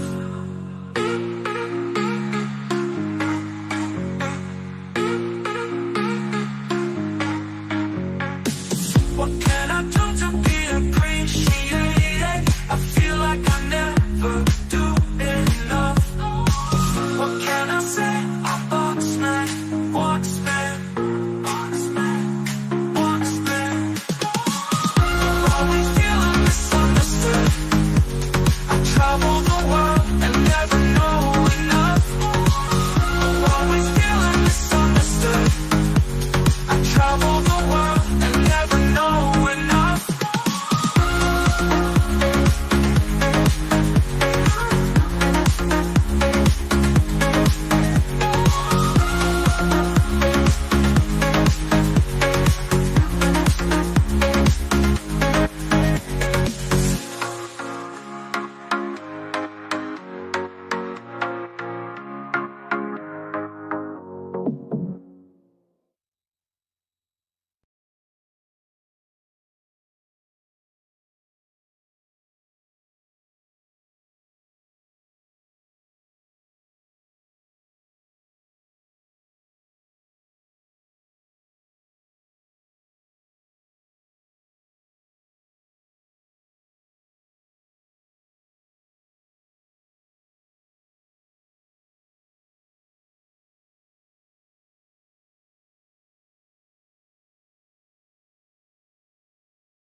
And we're back. Ivan Teller Productions. Wow. Great job, but kind of music cube, but not really. All right. Whew. All right. Sorry, I had to run downstairs, man. It's Friday night. Yeah, man. I'm a little exhausted. How you doing? How you doing? All right. Yeah, it's going good. I don't know. It looks like we got a viewer from Scotland over there on Facebook. Oh. Gordon Scott. That's fun. Cool. What's up, International. Scotland? Here you go. Yeah, I don't usually post these out. I threw it out to like Twitter and Facebook because I let you do that here. I do it sometimes. I haven't done it in a while. Kind of just keeping them on YouTube. That's cool. What's going on in Scotland tonight? So we're gonna take a turn. It's weird. I can take two turns with where this is gonna go. And both of them are very fun, but I'm sticking with this. I found a person. It might be one of our new kind of people we might focus on, maybe. We'll see how it goes tonight. But we all are familiar with Ghost Adventures and Zak Bagans, and we've covered him quite a lot. So I found a great video from a woman named Melinda the Mystic Witch. And she has a very, very fascinating video titled Zak Bagans Will Regret the Day He Rejected Me. So, so here we go. I'm Now, looking at it these days. okay, now it does. Now she is a YouTuber, so it's you get this little whip intro where you get a couple things. It's edited like one of those. It's not sitting here all relaxed like we are watching this. We'll kind of sit back and watch it. And apologies. In the beginning, I'll try to skip over it. She plugs some weird stuff. She's kind of like a female PB Warren, a little bit. She's got stuff going on, but she's not doing that well. She's not doing as well. Okay. As, say a PP. I will say her production value is already better than PP, so like I'll give her that. Oh, she got her editing pretty down, but like I said, this is a video titled Zak Bagans will regret the day he rejected me. Is Zach's missing out big time with my work. He's missing out big fucking time, and I really am not sorry to say it. I'm not, and because I know I'm really fucking good at what I do. I know I'm really good at what I do, and I know he knows that. Hit the like button, y'all. Mr. Melinda. Mr. Witch, I do like that was a free stream. It just said POS over her screen as it started. Good editing. Whoever made this was maybe not happy with her. Man, just intro's intense. Lots of AI art by the looks of it. Everybody's going with that. It's like, I don't know. I know our little intro is pretty janky in comparison, but I love it. Our buddy Josh made that. I love our intro that we have now. We try not to use a lot of AI for stuff, but sometimes it's fun. You can do fun stuff with it. We talk about it, but this has nothing to do with AI. This is about, you already heard it. Boy, you rejected me. You don't know what you're missing, but who are you? Melinda the Mystic Witch. Why are you so annoyed? Hey guys, welcome back to my channel. I'm just going to tell you straight up, I'm not comfortable making this video, but we're just going to dive right into it. But before I continue, welcome back. My name is Melinda, I'm the Mystic Witch, and you are watching Light Warrior News. And this is a news of why I'm pretty sure Zach will never work with me, and more importantly, why I give up even trying. So before I continue, if you like content like this, please don't forget to like, subscribe. So she hit the like button, everybody, of course, if you want to get her book, so you can say. Get out of the way. I'm dropping the book. I don't want it. Goodbye, folks. Nice. So she's okay. I just gotta give that film and your audio clip editing props for like hearing the book slap onto the floor after he drops it in that clip. That is a thing of beauty. See, one thing people don't know, I do the soundboard clips, and even classic ones like the floating lantern, hearing the footsteps. There might be a little, when you make a soundboard clip, you got to get that shit concise, so you kind of put it together in a little way. And yes, that might have been maybe a couple seconds shaved off. Who knows? But it makes for a good sound clip. That's why you do it. But let's get to her. Melinda the Witch. What the fuck could Zak Bagans have done to her? And who is she? Tell us about you. But also, I guess I'll give her plugs before we get into it. She's got a lot of plugs. And hit that notification bell, because YouTube hates me and has shadow banned me. It's pretty evident. It's pretty obvious. I've been on YouTube for a very long time, but they obviously hate white girls. I don't know. I'm just okay. And I'm going to say this. I think now I'm going with her. I think we're shadow banned too. That's why we don't get a lot of people watching us, just like you. Okay, we're shadow banned. Must be only logical conclusion you can come to, not your content being incredibly niche.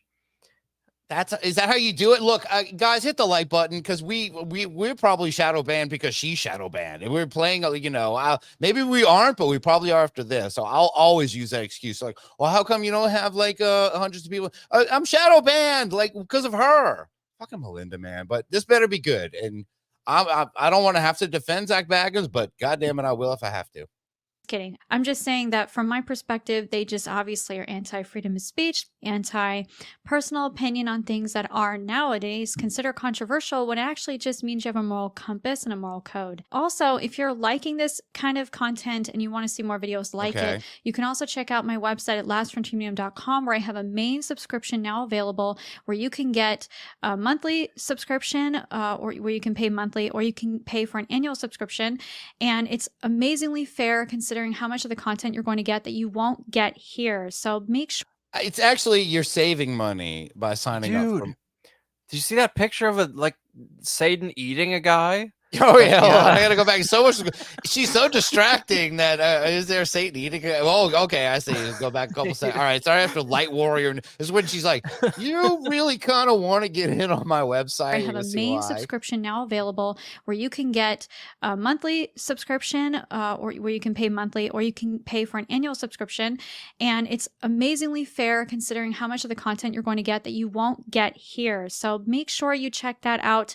I don't want to be on Rumble. I don't want to be on any platform who has the power to take away my freedom of what I want to put and what I want to create and what I want to produce. Bullshit. No, I'm not doing it anymore. So hit the like button because this is on YouTube. I mean, she's still on YouTube. Yeah. That's why she's shadow banned. You saw that other thumbnail up there? She's saying Lizzo is satanic. So like, I mean, you're gonna get shadow banned if you're out there saying Lizzo is satanic. That's just the current world, man. You can't. Of course, you're gonna get shadow banned for saying that. So she's basically Firecracker from The Boys. If anyone's watching The Boys right now, she's like the Light Warrior Firecracker, the streamer who's no. Luckily, there's no actual 7 in the real world that she can get in or anything. Yeah, but she's she's taken up the mantle from Turmoil in the Toy Box guy. She's talking about the satanic music that the youth are listening to these days. She is one of those, and I actually had a weird story. That I have that I'm gonna do like a bonus episode. It's a news story where it kind of falls into that where someone got a video. It was a video game death. A video game. Somebody went to somebody's house in Florida, an online gamer, and just went to their house and murdered them. And I think if Phil Phillips was still around doing his thing right now, he'd be going after video games of people getting murdered about it, because we know that. Some of your kids might be doing heroic karate. They might be summoning the power of dinosaur. He knew it. Oh my god! I want to take that image. Russ, I gotta take that. I want to take that image and just pay for one of those electronic billboards to just run it. Like, you know how they alternate? They put like 20 pictures up and they alternate them like every 10 seconds. Yeah, it'd be between all kind of like injury attorneys and stuff, and local restaurants, and then Phil Phillips pops up, the Reasonable Concerns Ministry, which is a great name for a church. I might actually join the Reasonable Concerns Ministry. I always There's not even like it predates URLs. It's just there's not even a call to action. It's just like, you better know about this. You better get ready for the dinosaurs. Find me, yes. I knew it. All right. Does she know it? Yeah. So, all right, she's getting through her plugs, but I do like how she kind of does a quick intro on herself, like get an idea, like, oh, all right, you got a website, you're an exorcist, you're a witch, you're this, you're that, you're everything mystical. You're also pissed off. For some reason. I like being in control of my work. I like being in control of what I say. And more importantly, I don't like the idea of being told that what I say, even based on spiritual preferences, morality, spiritual insight into as a psychic medium, I don't like the idea of YouTube telling me what is okay and what's appropriate, all because someone has a problem with my psychic experiences. That's ridiculous.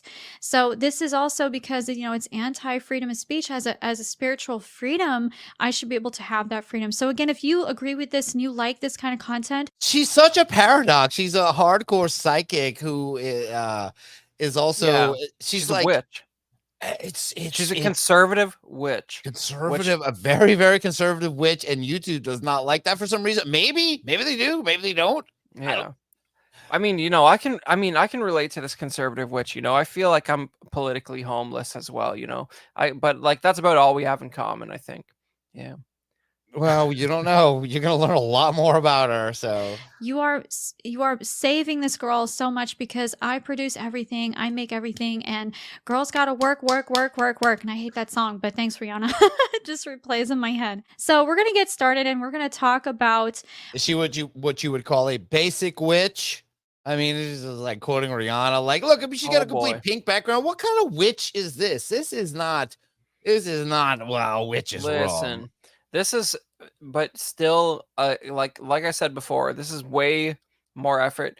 Like if this was PP right now, he'd be holding the camera, looking at his like workshop bench, like janky, blurry camera movements. Like you'll see like his 5 cups that he hasn't put in the dishwasher in the background. He's gonna try and sell you a bag of sand. Like she's way better than PP. I don't even care. Yeah, but she's also a great connection because PP also has a connection to Zak Bagans. You forget, this is about Zak Bagans. We're getting to that. That is the good part. Okay. Yeah, but PP has his own weird relationship with Zak Bagans where he wants him to love him. He's brought him in and he's been abused on his show at the museum. And they're both in Vegas. You never see PP doing anything with him. Wonder why. He never is giving tours at the museum. He's ignoring you, PP. He's ignoring you. You move there for him. He doesn't want you. Let's move. We're just going to get straight into the topic. I want to talk about Zak Bagans a little bit. Now, the thing about, I want to be very clear, and this is a disclaimer, that I don't say this as facts when it comes down to this. This is just my opinion.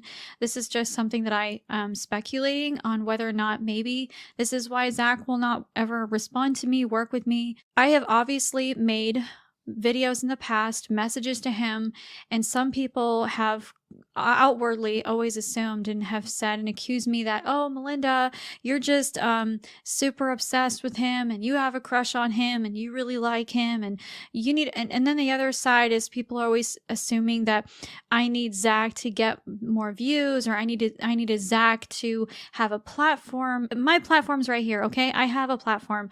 I don't need Zak for that. I don't need no Zak Bagans. I never said that. She don't need no Zak Bagans in her life. It's almost like, where is this coming from? Who are you? You have no connection to this guy so far. But it's something she's talked about. She has earlier videos where she's talked about him a little bit, but this is all the meat of this is here. What do you think so far, huh?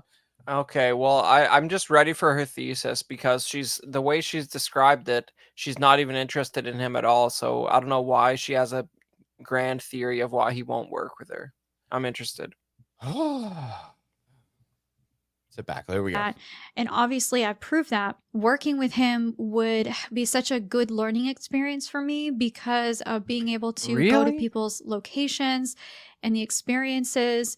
It's truly based on the experiences and to help families and to help people. Not being able to hear from Zak and to be able to get that one in a lifetime opportunity with one of your idols, with someone that you do appreciate their content, it really is heartbreaking to be turned down that way. It's like, what did I not do right? You know, I'm just going to be very clear, very, very honest here. And I'm going to talk as if I'm talking to you, to the audience, but I'm not talking directly to Zak anymore. I give up trying. I don't know if maybe he assumes that I have some crush on him. Maybe, I mean, hell, that's not even close. It's... Oh, sure. Oh. Okay, so then how do we get here? Like, what is this? She's like, well, look, I keep talking about videos where I just want Zak Bagans to take me, but it's like, I don't have like a crush on.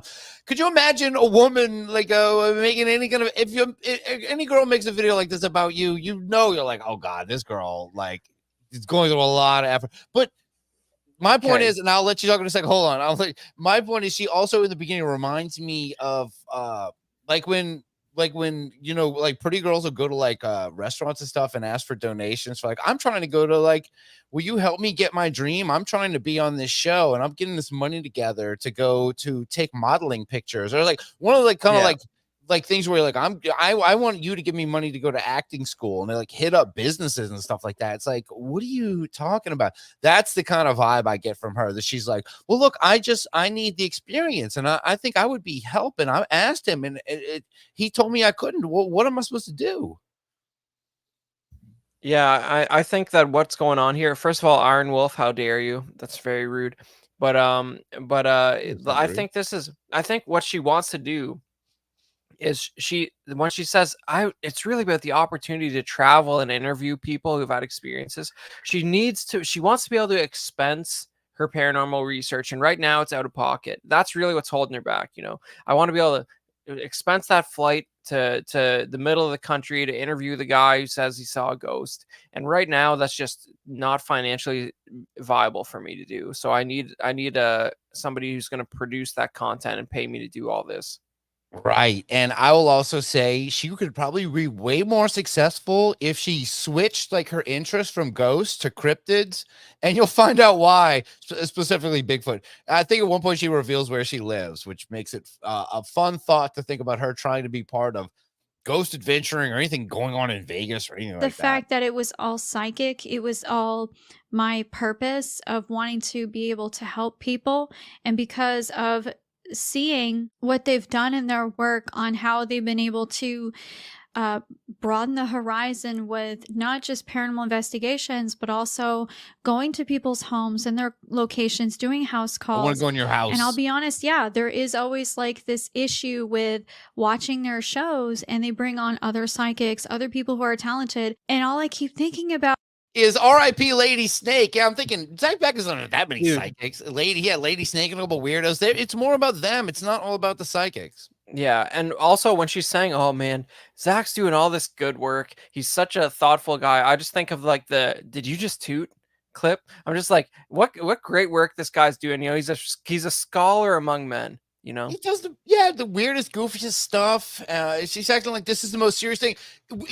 Honestly, if she was ever brought on to some kind of ghost adventure set, and actually, because she seemed to actually take her stuff serious in her own weird way, she thinks she's actually doing psychicking work and stuff. That's like, dude, she's gonna be handed a script. She's gonna be told to say this. Your whole illusion is gonna be shattered. she's not I'm wacky sorry. enough. Yeah, No, she's not Melinda. Yeah, she's not Melinda's crazy enough. I feel like we're talking in Russia. We're talking to, no. I knew that happens a lot now. It's funny that we call it out. We do it ourselves. Zach looks at this and laughs at you. You got this weird pink background with feathers. Zach was like, I could never. This is not part of my aesthetic. It's not spooky or new metal enough. There's not enough weird haunted angel stuff or anything like that. You're not doing it. Your shirt isn't even print all over. Like, Yeah. kick rocks. is what the fuck am I not doing right? That he just has to cold shoulder me. I just He told ghosts me you. I like just this, told you. to the point where it's like, have I not proven myself enough? Have I not done enough for him to know that I take this seriously? For him to know that I've worked that hard? It's gonna make me cry, to be honest with you, because I've worked really hard to prove my worth in society and most importantly within myself. And I don't need to prove shit to Zach, okay? But there is that part of me where I think, oh, maybe that's what I have to do with him to as far as to say, okay, yeah, sure, we'll let you do a walkthrough for this location or for this case or whatever. You know, I don't have an ulterior ultimatum or motive or agenda. It's all about working and just trying to help people and talk to spirit, and more importantly, to help people heal and to know who they are in their soul vibration and their energy frequency. You know, I never want. She kind of thinks she's like, well, I'm actually like the best. Like, I know how to do all this stuff. I don't like, what are you not getting, Baggins? Like, I've got this. Like, I don't know. You're throwing a bunch of, like, I don't know if she's saying he's throwing. I think he thinks that he actually cares about like doing something. It's all about the work. You know, it's all about making a change in people's lives. Zak Bagans is like, have you seen this cool doll? It's like possessed, man. I like bought it at an auction. Yeah, I'll do my bag. So I was digging around and I found this thing. What do you think of it, Melinda the Mystic Witch? She'd be like, that item is actually it belonged to a young, like she would not. Yeah. She'd be like, spook it up a little. Like, it's supposed to be scary, man. Like, what was that show you guys were covering a couple episodes back where it was like they reenacted segments based on like Zak Bagans' like thoughts? It's called just the Haunted Museum. It's just a show called the Haunted Museum. Eli Roth produced. Yeah, he brings in directors to do episodes, and all he does is take the items, make up some bullshit story about their origin. We did cover the Ed Gein one and a couple other ones. The best was like there was like a dollhouse, and he's like, man, so I saw it at an antique store, and then I like left, and then like I just kept thinking about it, so I came back a few weeks later and bought it. It's like skip that step. That's not a story. You thought about it for. I don't. Yeah, that somehow that adds to it for him, where he's like, it just stuck in my mind. I was looking at the dollhouse. The dollhouse. It was the dollhouse, and I don't think I have it on here because I just have my little. I don't have that many. I wish I had dollhouse. I think I to put over it with other stuff. Yeah, it's all about helping people, Russ. You know, that's what it's really all about. The work. It's all about the con of dollhouse, buying from an antique shop. All right, let's get it. This actually does get weirder somehow. To give up. I'm not a quitter. I work really hard. I produce everything from this audio to my website to everything I create.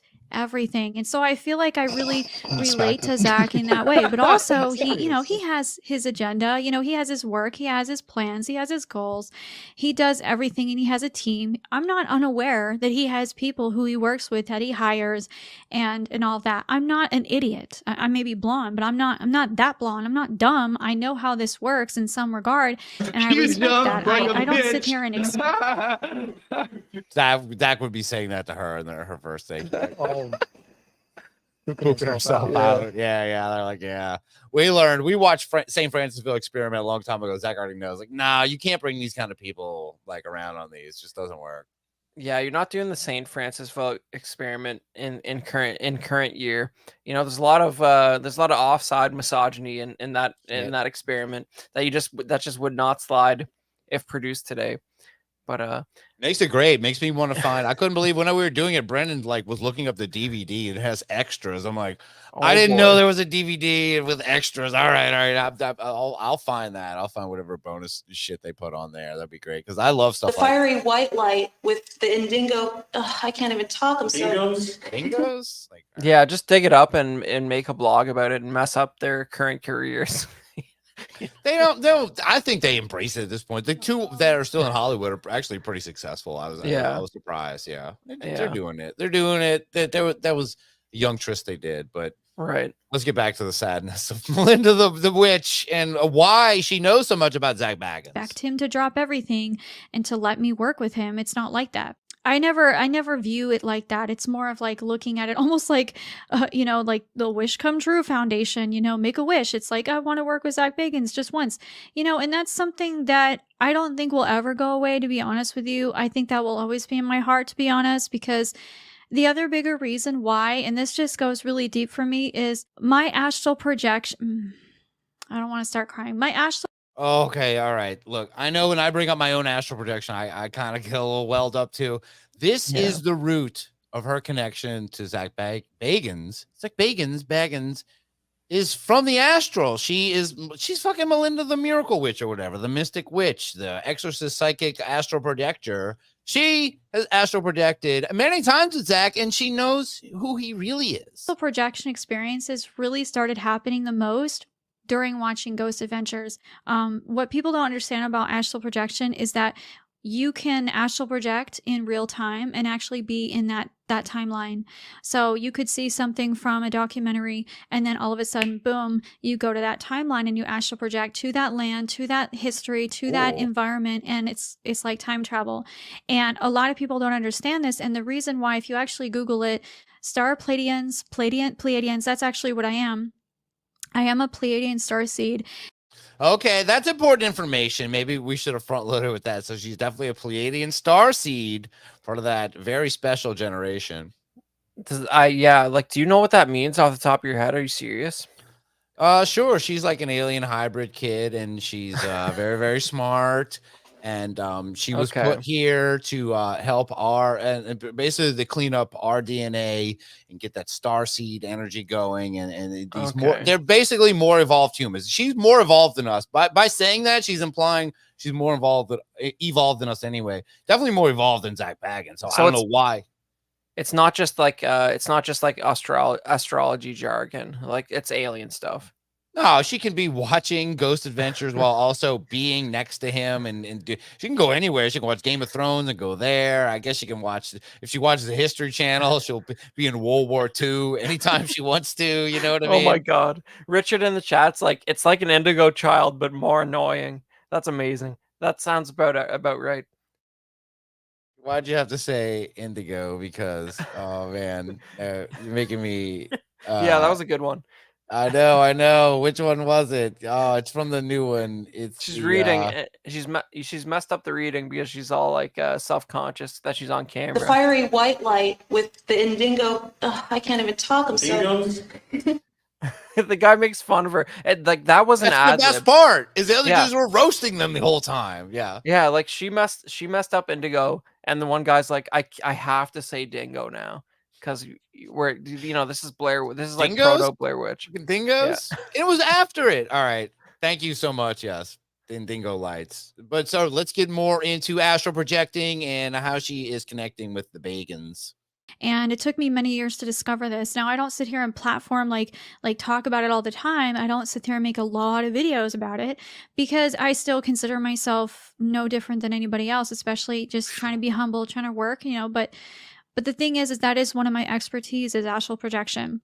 And so it's something that I do all the time. That was one of the reasons why I felt so connected to the show, because of already getting to know their higher selves, getting to interact with Billy Tully, interacting. And this is, again, astral experiences. They can deny these experiences all they want. That's okay. I'm not saying anything negative. They were all very kind to me in these astral projection experiences. I've definitely had many interactions with Zak, talking with him, learning things from him, and I'm a better person for it in many ways. And he's a really great person in so many ways. But the truth of the matter is, I've also met other spirits, and I'm not going to say their names because I don't want people to come after me. I don't want Zak, of all people, to come after me and get pissed off and sue me or whatever. Yeah. Don't dox people through your astral connecting with people. She's astral connecting with people. She's threatening well, she's not threatening, but she could dox him if she wanted. So that's her connection through the astral. She knows a lot about Zak. She is meeting up with him all the time. They have a very close bond, and she knows other people. She's connected to she knows where Zak's bodies are hidden, I guess is what she's saying. I don't know. She just knows his people. Yeah, I mean, this is getting a little bit weird because it's like she takes her. It sounds like I haven't seen any of her other content, but it sounds like she gets really in the weeds with like the whole witch side of stuff, like astral projection and whatnot. And like Zak is real. Like just Zak's not that deep, So it's like it's just weird. It's like she just understands that he's the biggest platform, and that's all this is about. But you don't understand. Yeah, she's hoping that Zak will just play into this and be like, a woman has been astrally projecting into me for years, and we know each other on a deep level. You think I'm very surface and like ridiculous? I am not. And she'd be like, he's so deep and caring and so thoughtful and pensive, and it's like all she could say anything about him because that's what she knows him from that, and she knows him well. And I will say it. She also knows his family. So for protection of myself, but I am going to say this, there are departed loved ones that knew Zak personally, who more than one of them have flat out told me, even with laughter, that, oh no, Zak will never work with you, ever. There was more than one dead person who told me this. This really broke me when it happened. All right, and I'll say, as a living person, I'm going to tell you that too. Zak Bagans is never, ever, ever working with you. Dude, have you ever, like, the dead must be so bored beyond all comprehension to be like engaged in the internal YouTube politics of the good witch and Zak Bagans, like is there like, are you not contemplating like the depth of existence, like the age of the universe? Like, you got nothing else to do. You at least watch your grandkids. No, Zak Bagans is never going to put you on a reality show. That's what you're telling people with your afterlife energy.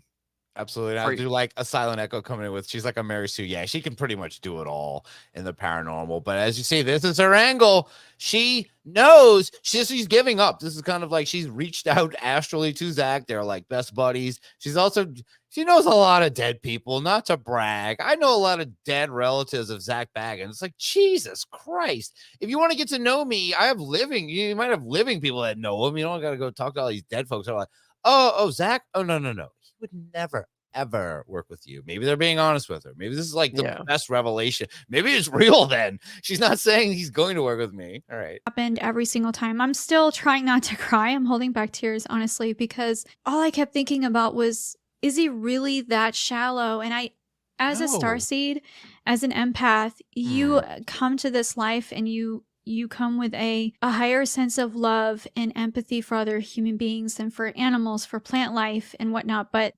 my natural intuition is to not judge a person and to try my hardest to not look at them in a negative. Hold on. She's putting a sneaky commercial up in the corner. Demons and familiars. Look out. Yeah, your dog might be a demonic entity and you should know about it. And here's how you're going to find out: by reading my new book.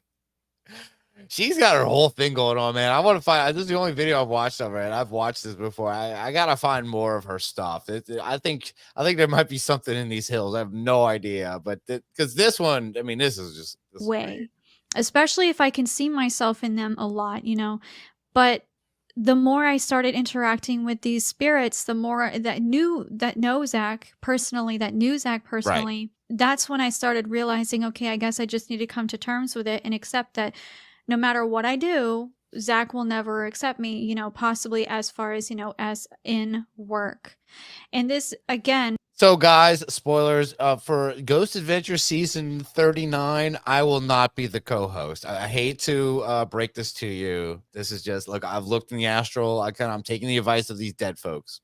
Like, is he really still like the tastemaker? I mean, like, yeah. There's no like up and coming like a paranormal reality garbage television person. You think she wants to sleep with Zak Osborne or even the other guy's married? There's not a lot of nobody. No.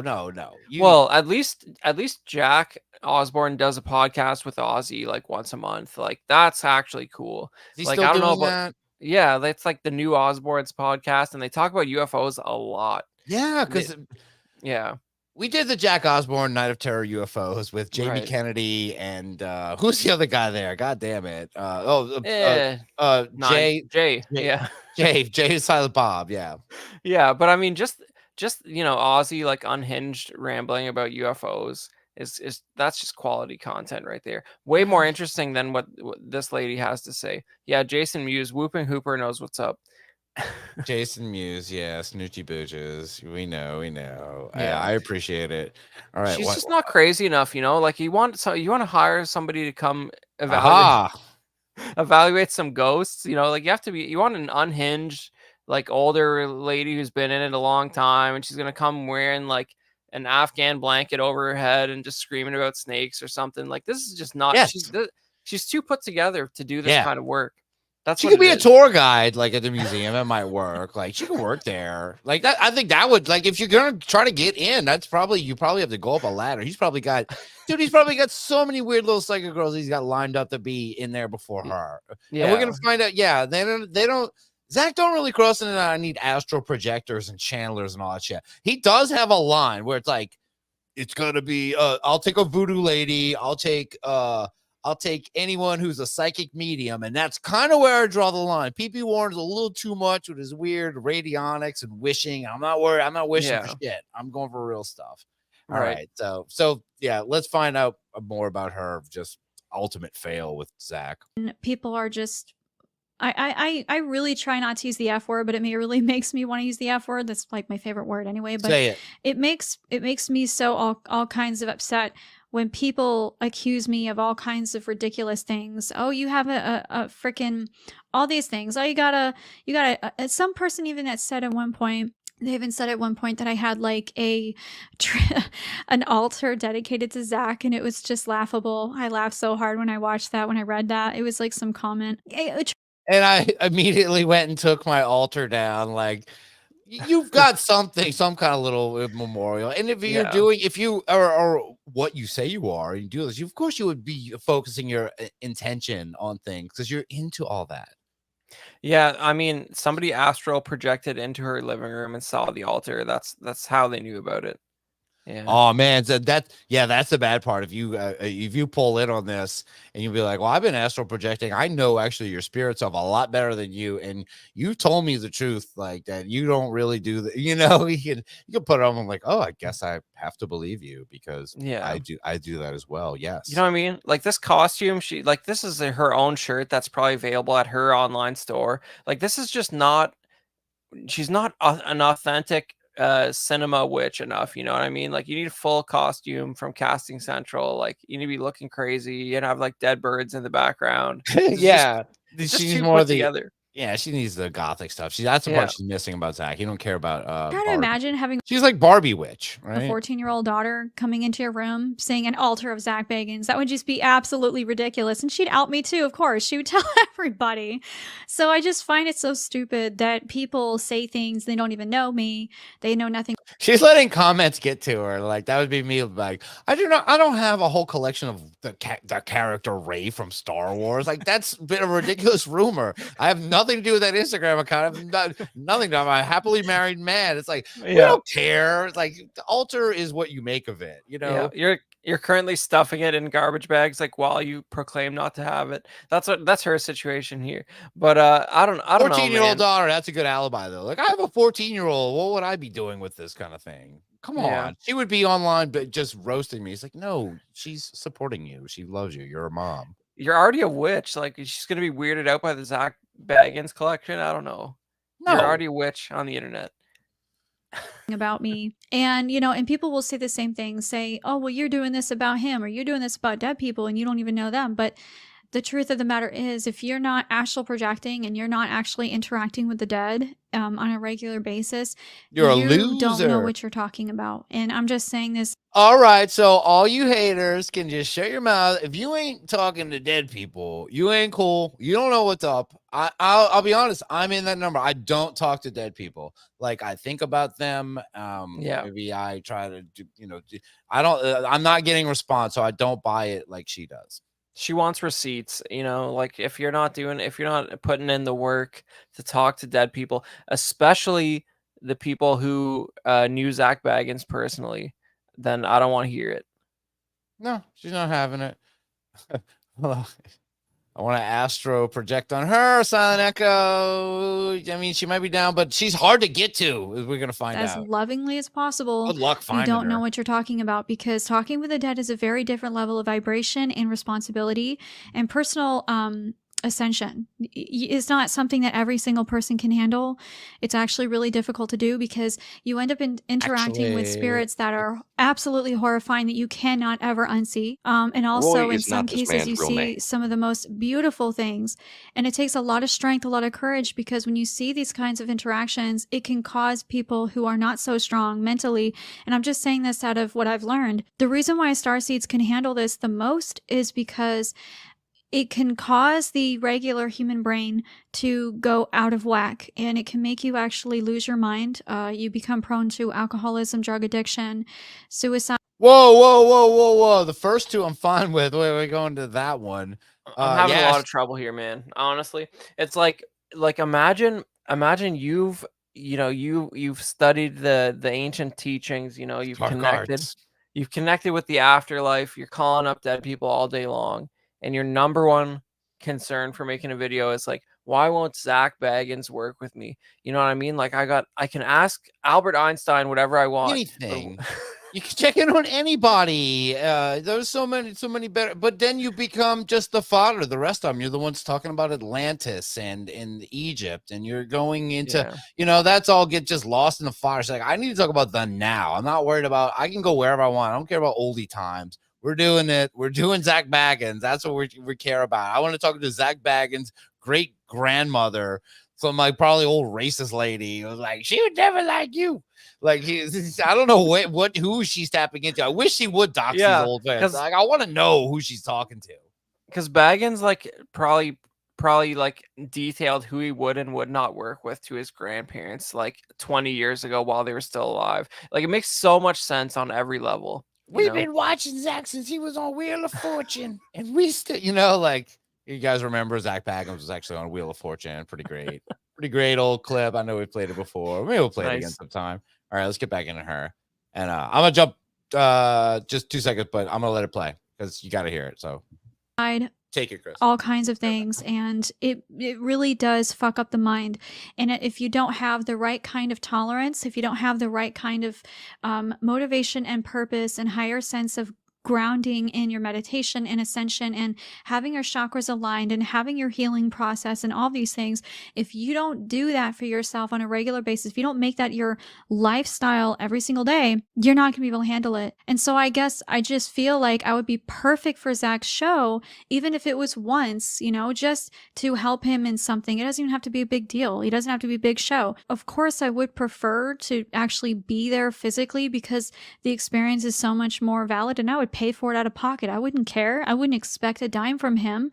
You know, it's just for the experience and for the knowledge and the interaction with people, if that were possible, or just even the walkthroughs of the environment. And, you know, the truth of the matter is, I have such a strong, powerful ability, but here's the other reason why I have a speculation or a hunch of intuitive hunch of why Zak will never let me on a show. The other Okay, I'll pause it here, Chris. Yeah. So, what'd you think of that?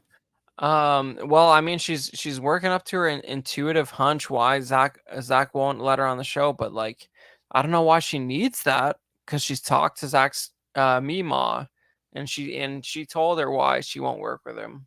He won't work with her. So I don't know. I'm Also she has to stretch these videos out to a certain amount of time. You know, she's like, you see, these are like edited within like an inch of their life per videos. But that's the funny part. It's like, maybe you want to cut some of this out to sound like semi-sane a little bit. I don't know, Melinda. I don't know. It's your channel. I want to find some of her regular content. We'll do that another night now that we know who she is. But she has more to say.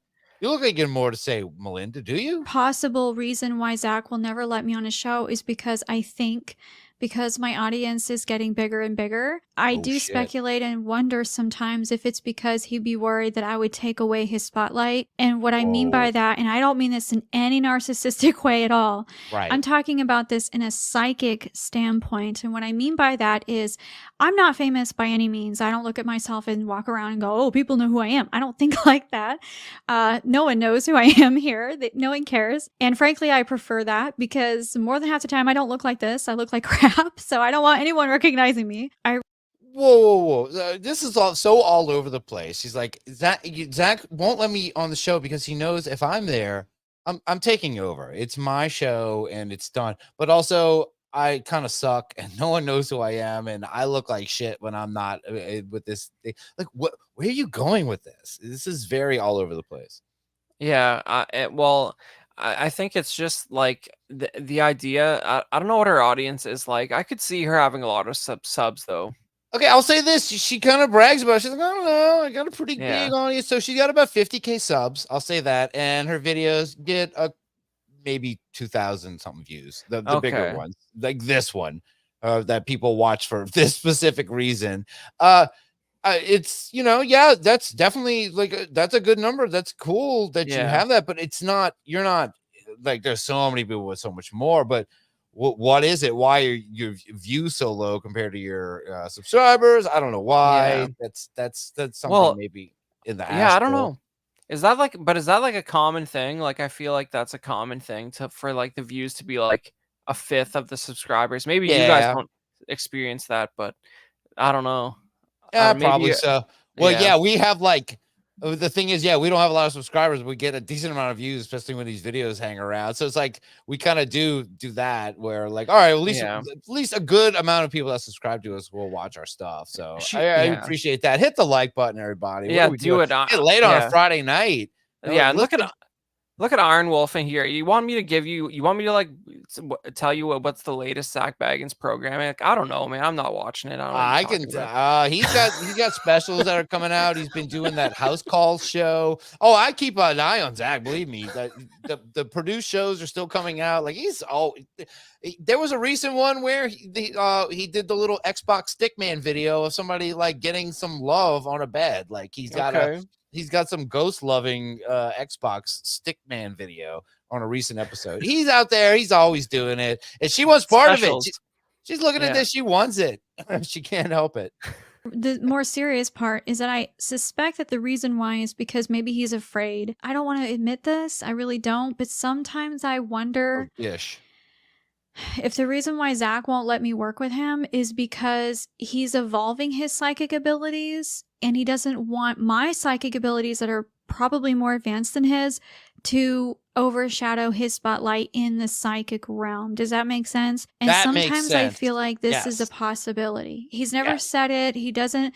Obviously, that sounds absurd, right? Because he's had plenty of other psychics on there. He's had plenty of other people on there. But, Yeah, R.I.P. Lady but Snake. let's be honest, a lot of them were not that impressive. Some of them were. Okay, there was this one woman, I can't remember her name. I actually really like her work. She's got really good stuff. No description at all. She's like, there was this one woman.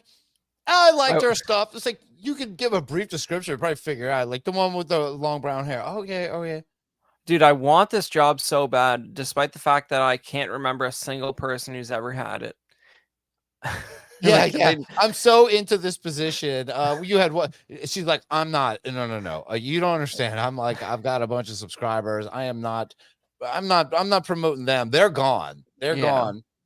It's like she thinks she's gonna go in and be the one that stays. Like, no, they all go. They're on like for 1 or 2 episodes, and Lady Snake is dead. R.I.P. Lady Snake. Damn. Yeah, but Lady she's Snake was definitely- a character.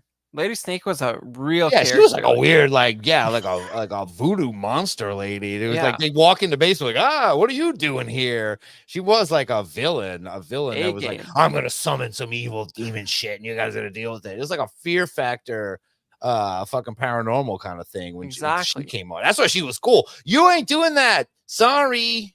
I don't know why I said that. She knows what she's talking about, and I think she does a great job in his show when she's featured. But then there are other people who are very suspicious and are sketchy to me that I'm like, yeah, they almost seem like a devil worshiper, and he's working with them. Why is he doing that? But again, he's also open to those things. If you haven't seen my video on Nick Groff, by the way, you should probably go check that out so you understand. Whoa, wait. What's your Nick Groff video? Hold on. We'll let you get your plugs in. Is Zach guilty? Oh, is Zach okay? So she's definitely getting you. She's definitely putting herself in between here. Hey, I get it. She's doing her show. She's getting the content of this. It's a funny thumbnail, though. Nick Groff looks so stupid in it with his Warriors. Yeah, I know. It's so distracting. It's like, just put him in a plain shirt. It's like, I just want to why does he have a Warriors shirt? And that same picture of Zach she had from before. She got that one. She likes that one. It's very handsome in that picture, Russ. She looks like she's under like under duress having to do this. Like, do I have to take this picture? It's like, this is your idea, lady. All right, Melinda, the mystic witch. You should probably go check that out so you understand where I'm going with here. Okay. Because that video was already uploaded. I also suspect it's possible, and Don't give me intuitively this homework. was another feeling that I had, was that what if it's possible that Zach doesn't want me working with him because it's his spirit guides telling him for me not to work with him?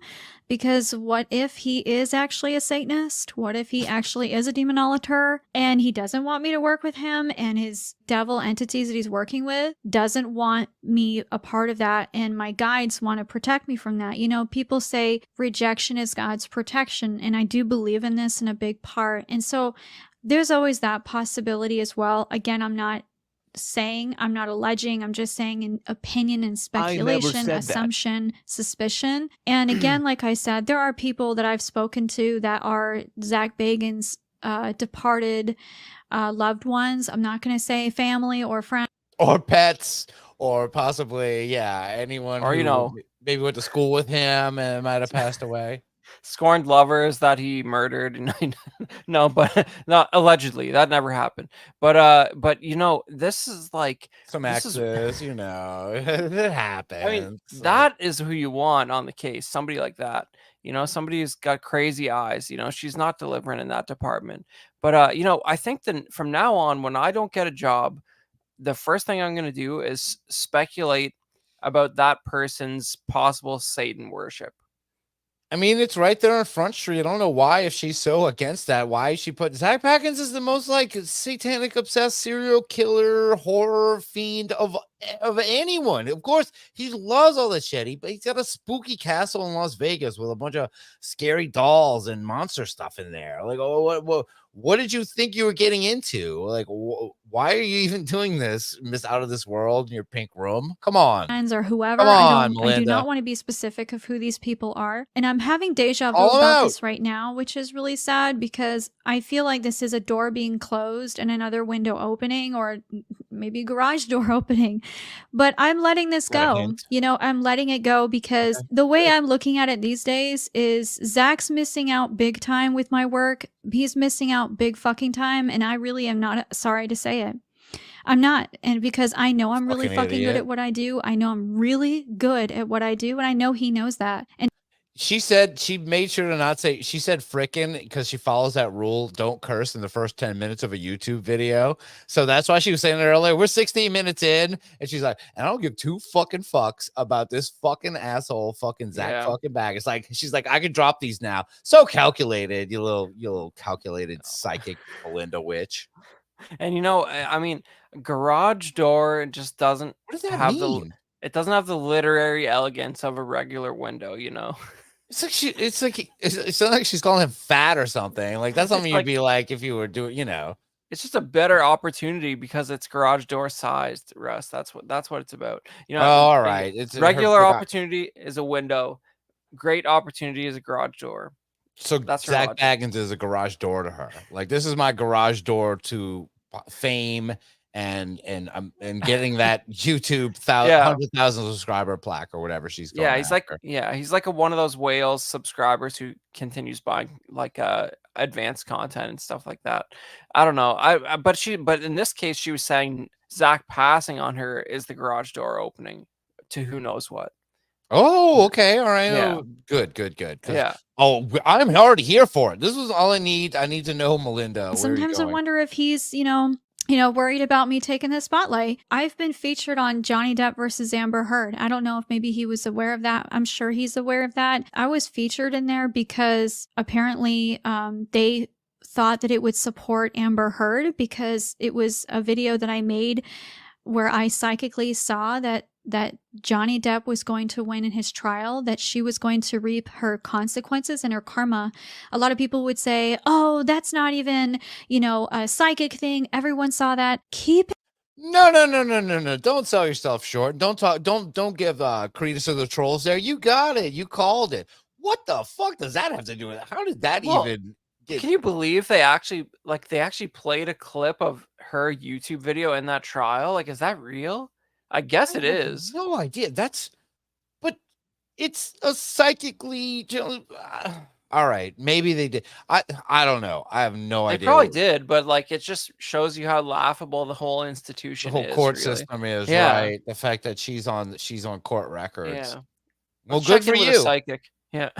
Good for you. Absolutely. Congrats, Melinda. That is pretty cool. And maybe that's intimidating to Zach. He's like, I don't want to be having my own trial with you. Because you're probably gonna do some crazy shit too. In mind, that video was made 2 years before the trial ever started. You have to look into the video to know what I'm talking about. My original video was made in 2020. The court hearing didn't even happen until 2022, something like that. So it was 2 years before that ever happened, before that was even a thing. And I knew, and this was when everyone was canceling Johnny Depp. Everyone was cold, cutting him off, and just believing in what Amber Heard was saying. And it just really confused me how anyone could believe that. And even my guides were even telling me, what do you feel? And I said, I just feel deep down my higher self. And they said, don't think, what do you feel? She's lying. They're like, you're right. I was like, really? And they said, yeah, you. Arrest this woman. Get her out of here. Sue her for $1 million. Knock her off. What was the movie franchise she lost out on? Or she didn't lose Aquaman or something? Oh no, they kept her in Aquaman. Yeah, they didn't pull her. They pull TJ Miller from stuff, but somehow Amber Heard is allowed to still be in these. They pull what was his face? The other comedian got pulled out of that zombie movie. That real piece of shit. Chris D'Elia. He was supposed to be in that zombie movie. They completely cut him out. Yeah, that was crazy because they already filmed it. So they Tig Notaro had to do all his parts and I couldn't even get through that movie. That movie was stupid. Sorry, whatever that was called. When I saw that though, I was like, man, there's some shots in that where like real tangent here, but there's like some slow-mo, like 360 Steadicam shots around the group in that movie, and just imagining the painstaking work of erasing the one canceled guy while the camera's like arcing around the whole group and putting in the other one in there. Like, did they even take good enough notes to do something like that? I mean, hats off. Yeah. Right. All that for nothing because it was just like a streaming movie too. It was just released. Yeah. It didn't even get a theatrical release. All that trouble they went through because it was like a Yeah. big zombie Vegas movie, and it was I don't know. Maybe I need to look Amazing. back. Oh, But you know, yeah. this is. But when you were in touch with the astral plane, you know, they're really the dead are real concerned how Johnny Depp's trial's going and like Right. what Zak Important Bagans issues is of up the to. time. Oh, Yeah. yeah. Could you imagine if you die, all the gossip and weird stuff you miss out on, all the tabloid stuff? That would suck to be like, oh, I want the goss. Everyone's, I'm dead and all this goss is going on. I don't get to partake in it or influence in any way. That's where Melinda comes in. You are right. And this was here in my room. And they sat there and they said, well, if you really believe that you should make a video on that, go ahead and do it, but don't expect anything out of it. I said, I don't expect anything out of it, but I do feel like I have a duty to say this because I love Johnny Depp as an actor and I think he's a good person overall. He fucks up. Everyone fucks up. Everyone has dirty laundry. I do. No one's perfect. But I do feel like in a big way, she was exploiting him. She was taking advantage of him. Fuck, I would have, let's just say, I would have treated Johnny Depp way better than Amber Heard. And I'm fucking broke, you know? Like, I work all the time. I bust my ass. I don't expect a dude to pay for my shit. That's one of the biggest reasons why, you know, I live the way I live. You know, Okay. That's the other weird part. This lady's single and kind of busting her ass. That's part I don't understand. It's like, what is it? You think she'd be kind of be a catch? I mean, it's no lie. She's a very, very attractive girl, you know? I don't know. I'm sensing a pattern here. She's like, I would have been a better fit for Johnny Depp. I think Zak Bagans should hire me. There's a lot of projection going on here, It's man. a theme going on here with Yeah. these guys too. She likes Yeah. the brown hair, maybe the mustaches, the weird style. They both have a very distinct style, Yeah. and she's inserting herself in both of them. But even though she wishes they were inserting themselves in her, it's not Well, all right. happening. Well, listen, I repeat that like her production value is better than PP Warren's. Like I'm not, Absolutely. yeah, and I I'm have talking new proof. I have proof of that. I'm not going to play because we are going long tonight. Yeah. But I have Yeah. a new one. I'll save that for something else that we do. But let's play because there's a little bit more. I want her big reveal. So she's you know working 9 to 5 with a way to make a living, and she's doing this. But I found it very strange that she wants to be involved in this, considering where she lives, which I think she reveals now. All right, I'm with you there. I think what's probably more annoying is the fact that, you know, a lot of people look at this and think that you're just trying to take advantage of Zak Bagans, da da da da da. I don't even care if I get paid. I don't even care if I get nothing out of it. I just want the experience. Yeah. I don't think the unions and stuff on TV will even let that happen if you're a featured player. she's gonna be so disappointed to hear that most of those scenarios are scripted. Oh man, like she never That's came insane. across this. All right, Would it I be keep cool if I got pausing. paid? I'm Of sorry. course, but do I am trying to- expect that? Do I demand it? No, of course I wouldn't. In fact, just being able to be a part of it, I'd pay for my flight expenses and hotel and all that jazz. I wouldn't expect a friggin' thing Yes, from I Zak. will. 100%. But the reality Going after is, Chris Angel. you know, if after every single thing that I have done, after literally everything that I have done, busted my ass to get to where I'm at, and even now still, it's like not a big deal to him. He's like, no, bitch, no. good All right, close-up. fine, fuck him. I don't need that. You're gonna fuck him. blow me up, but it's your biggest fucking mistake ever because I'm proving every single day Oh. how amazing my abilities are, and I'm just gonna be honest about that. And it's because of my amazing spirit guides. I would not be here. I wouldn't be in this platform. I wouldn't be where I'm at if it wasn't for their love and their healing and their support and their guidance. I wouldn't be here without them. Hell hath no fury like a exorcist, psychic medium, astral projector, astrologer, scorned. Jeez. I just don't even understand how this is a grift anymore. Like you guys did a good Sylvia Brown episode about like, you know, like she's in the water, she's on all this stuff. You know, the top tier gets wrong. You know. No, she's nailing everything, and she's calling out people for their mistakes. I mean, Johnny Depp is missing out. Zak is missing out. She doesn't. Those are really the only two she's focused on. She's very much. I don't think she gets into Johnny Depp's dead relative history. They're pretty cool, I guess. She just likes just cool dudes, man. That's what it comes down to. Yeah. All I can say is that I still appreciate Zak's content. I still appreciate his work. I have no ill Listen will to our against him. show. I hope she And listens. I'm just I gonna wish look she'd at it listen. as, okay, he's just gonna ghost me, fine. But am I gonna follow No him pun on intended. Instagram anymore? No, because I still like his Ghost Adventure show. Yeah, every once in a while.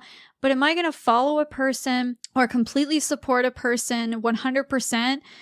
Support his content if he's just gonna blow me off? No, because obviously he's seen my content. He's shared. He comes on free cable. How do you even support Zak Bagans? It's not like he's got a fucking Patreon or you got to subscribe to anything. I could put on the stupid Roku channel free on the TV and find some Ghost Adventures right now, watch it free on Prime, anything.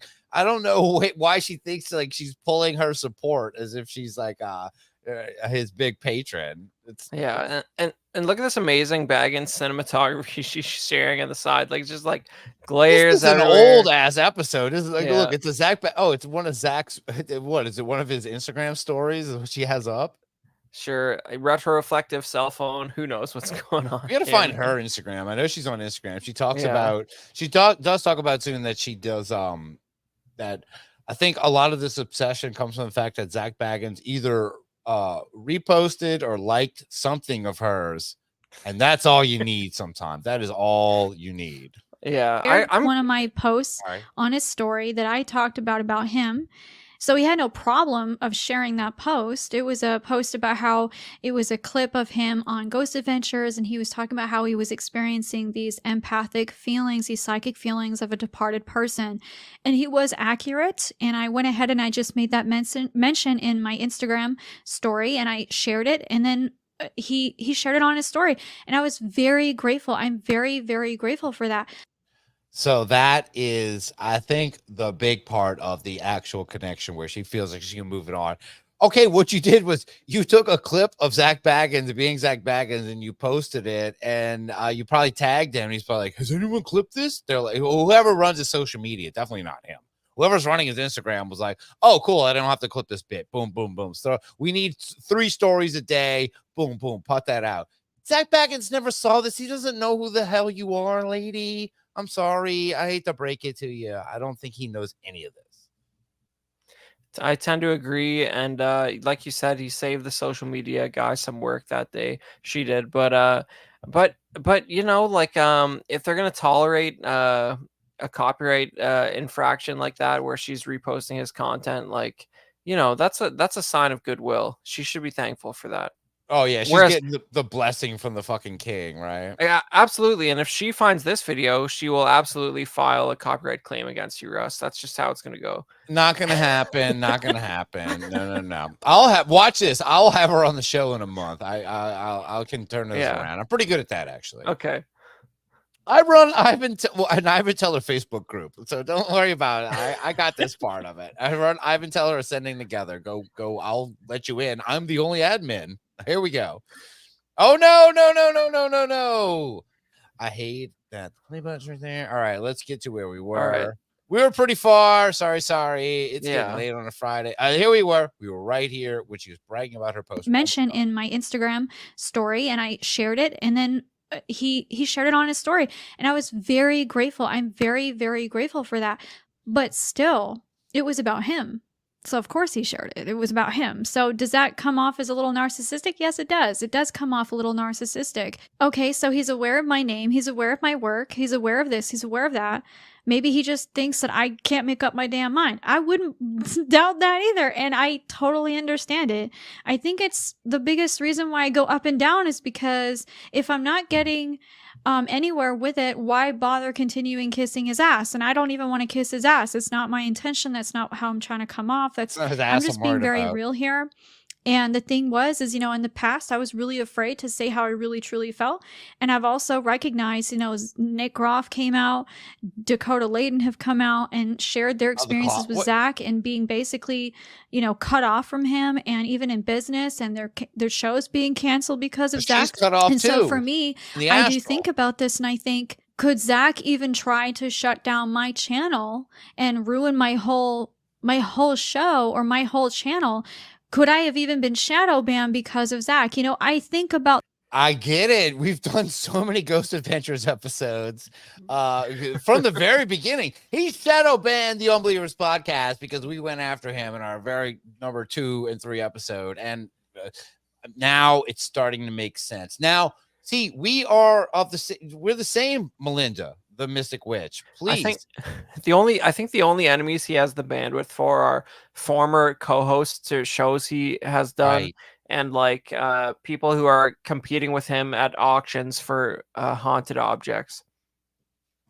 That's probably about it. My dollhouse has more dolls than your dolls. Yeah, exactly. That's what he's really worried about. He's worried about auction. I bet you he's you're just watching eBay all the time, or he's watching those Facebook Marketplace. You know, Zak Bagans has somebody who just watches Facebook Marketplace for weird, spooky shit. That's what he does. Yeah. That's what she's not understanding. Maybe listen to, I'll give you, if you ever come across this, Melinda, like listen to our episodes about Zak. You'll get a little more insight because you were wrapped up in a whole weird world of him that you don't need to be in. Like you're not talking to his dead grandma or anything like that. Yeah. I don't even know if we'll get to the end of this because it's getting late here. Happy Friday. Thanks everyone for hanging out. Hit the like button, everybody, because there'll probably be more of her soon. I'm having fun though.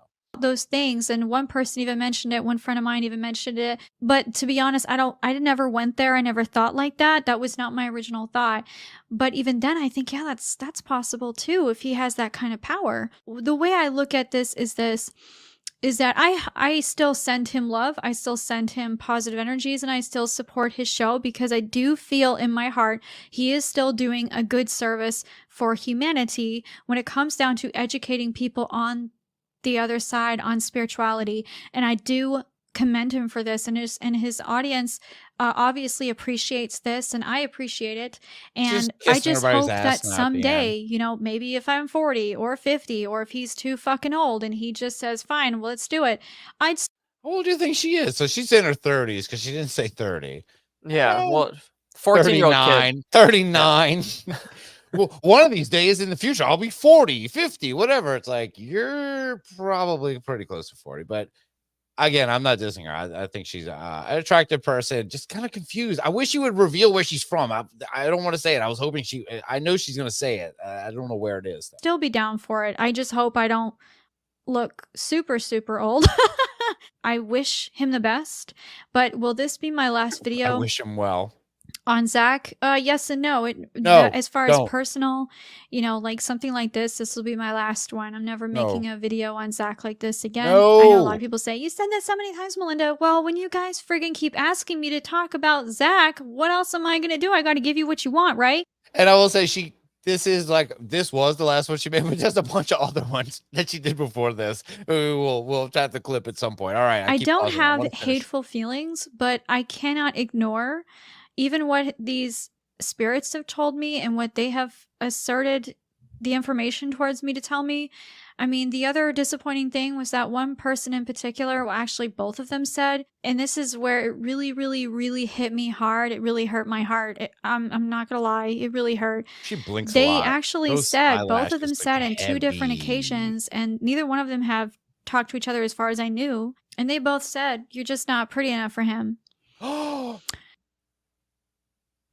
And Zak, definitely, if you watch this, he would be saying, "Oh God, it's so stupid." No, don't be that. I never said that.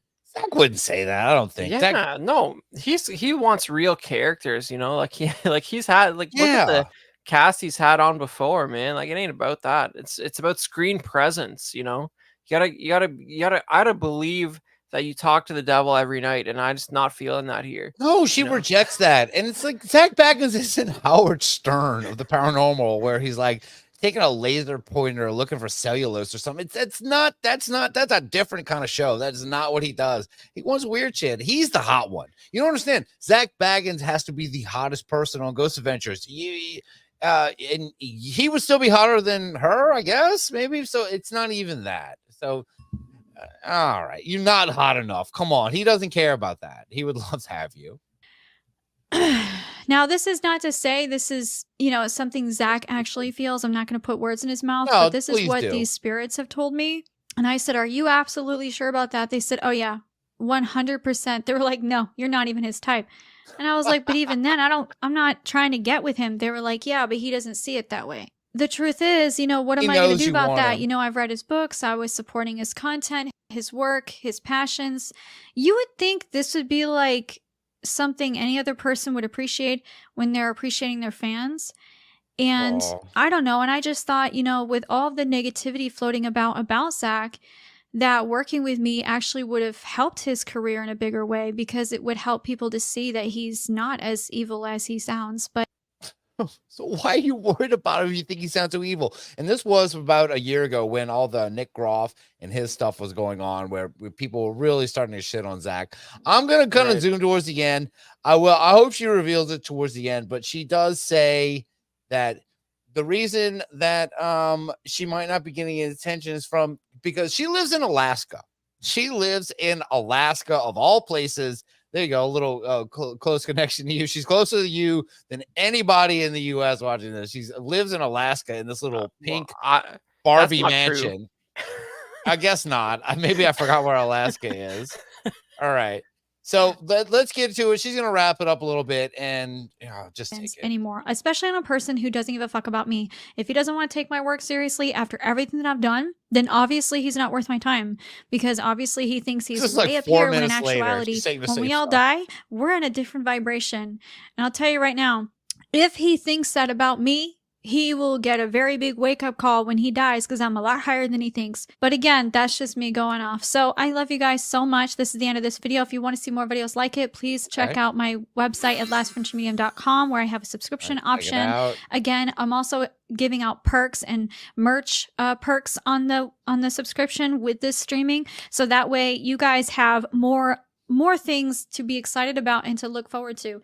It is a new streaming service. It is a new subscription. I'm working on changing everything from my Light Warrior League membership on YouTube and moving everything to my website. I'm done with YouTube censoring me. So if you want to see more content like spoilers, she's not. She's been putting out some YouTube content for a year straight after this. So anyway, this that is not on the YouTube channel, check it out. Go to that website, please. Again, at lastfrontiermedium.com. Don't forget also, I have a lot of products on sale. I have a big sale going on. I'm trying to sell my stuff out. I'm trying to get rid of it because, guys, it's been a minute. I haven't been selling like any of my products. I haven't been selling any of my products, so I really need to get it out. I have huge sales happening right now, and once they're gone, they're gone. I'll probably stop making products for a while. So this is kind of a limited time at this point. So get this stuff now while it's here. This whole video is sad. Like, it's the whole first 20 minutes is her talking about how bummed she is that Zak Bagans doesn't give two shits about her. And then in the end, she goes through her plugs. They're the saddest plugs ever. Look, all right, I want to sell these products. I know nobody's buying these. I can't even afford to even make any more. I'm almost out, but I've made no money. I've lost my ass on shipping. I don't know what I'm doing. It's sad, right? Yeah, it's just like anti-sales tactics. Like, if you took a class on sales, you don't talk about how they're not selling.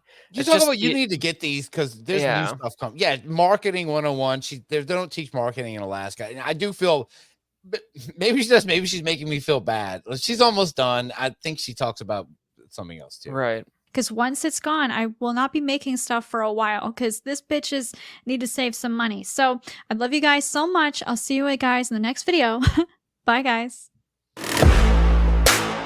All right. Thank you so much. And one of the parts I did skip over, she did talk about how much she wants to be part of a paranormal team. And if anyone wants to have a psychic, she's kind of given up on being on Ghost Adventures, where she's just like, if you could I just want to be on a team. And that's when she reveals she was from Alaska. So I'll probably skip over that because she gets very repetitive. Ooh, wow. So what did you think of Melinda, the mystic witch? Well, I'm excited to I'm curious if she really digs in deep to the nuts and bolts of being a psychic in her other content. Is it all drama related, or does she actually... It's not.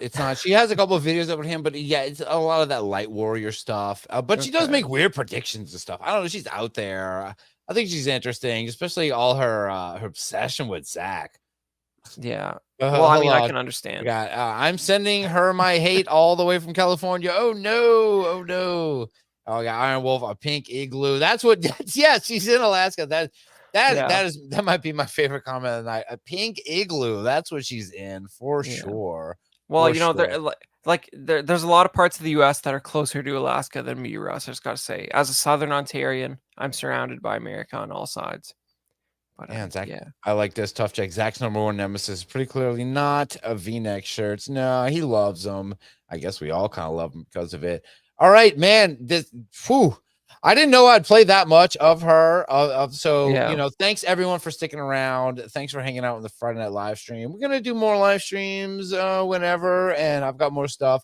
I had a whole other thing I want to get into because you kept mentioning PP. I'll just save that for another time. It took too much to do this.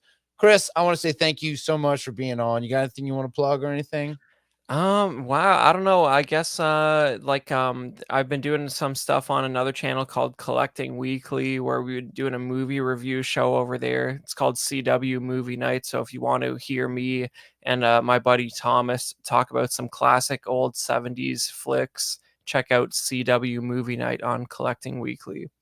All right, that's very cool. And you can also hear me and Chris on the Knights of Vader podcast. We've been doing episodes on the Star Wars show, The Acolyte. Yeah. We are pretty much caught up besides the last 2 episodes. I think we're due an episode. Maybe we'll record it this weekend sometime if we can wrangle things together. Check out Knights of Vader podcast. We have me and Chris and Zach and Zinger and Joe Yazzo and who the hell else knows shows up for that show. So thank you, everyone, for hanging out. It's been a lot of fun. I don't know how I'm going to go out. I don't know what songs I've got. I've got something. I don't know. I'll just go out with, I don't know. She got all depressed. She's talking about everybody dying. So I'll just, let's just get out. Thank you so much. Thanks for everybody for hanging out. It's Friday night. Get out. Bye. Thank y'all. Appreciate it.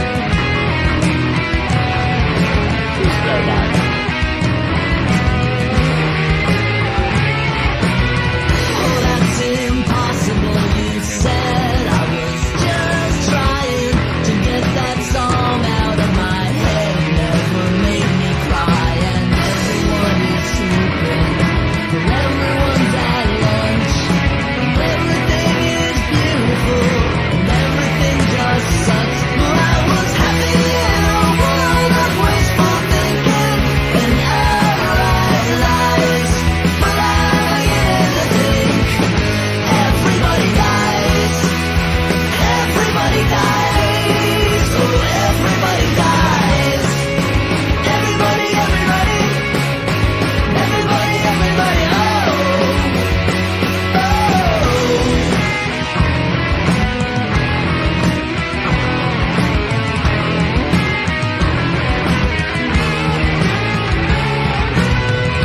this is doing in my head. I was just asking who else was dancing at that party where the floor collapsed. You can ask yourself to comment and sink your feet in rock. Close your eyes to hear black flowers, count all your good luck. But I was happy in a world of wishful thinking and outright lies. But I begin to think everybody dies. Everybody dies. Oh, everybody dies. Everybody, everybody. Everybody, everybody.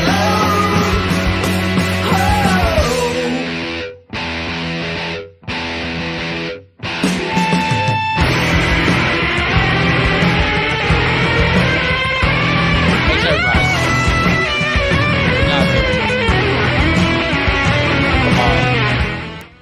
Thanks, everybody. Good night. We're out here. Discontinue. Discontinue.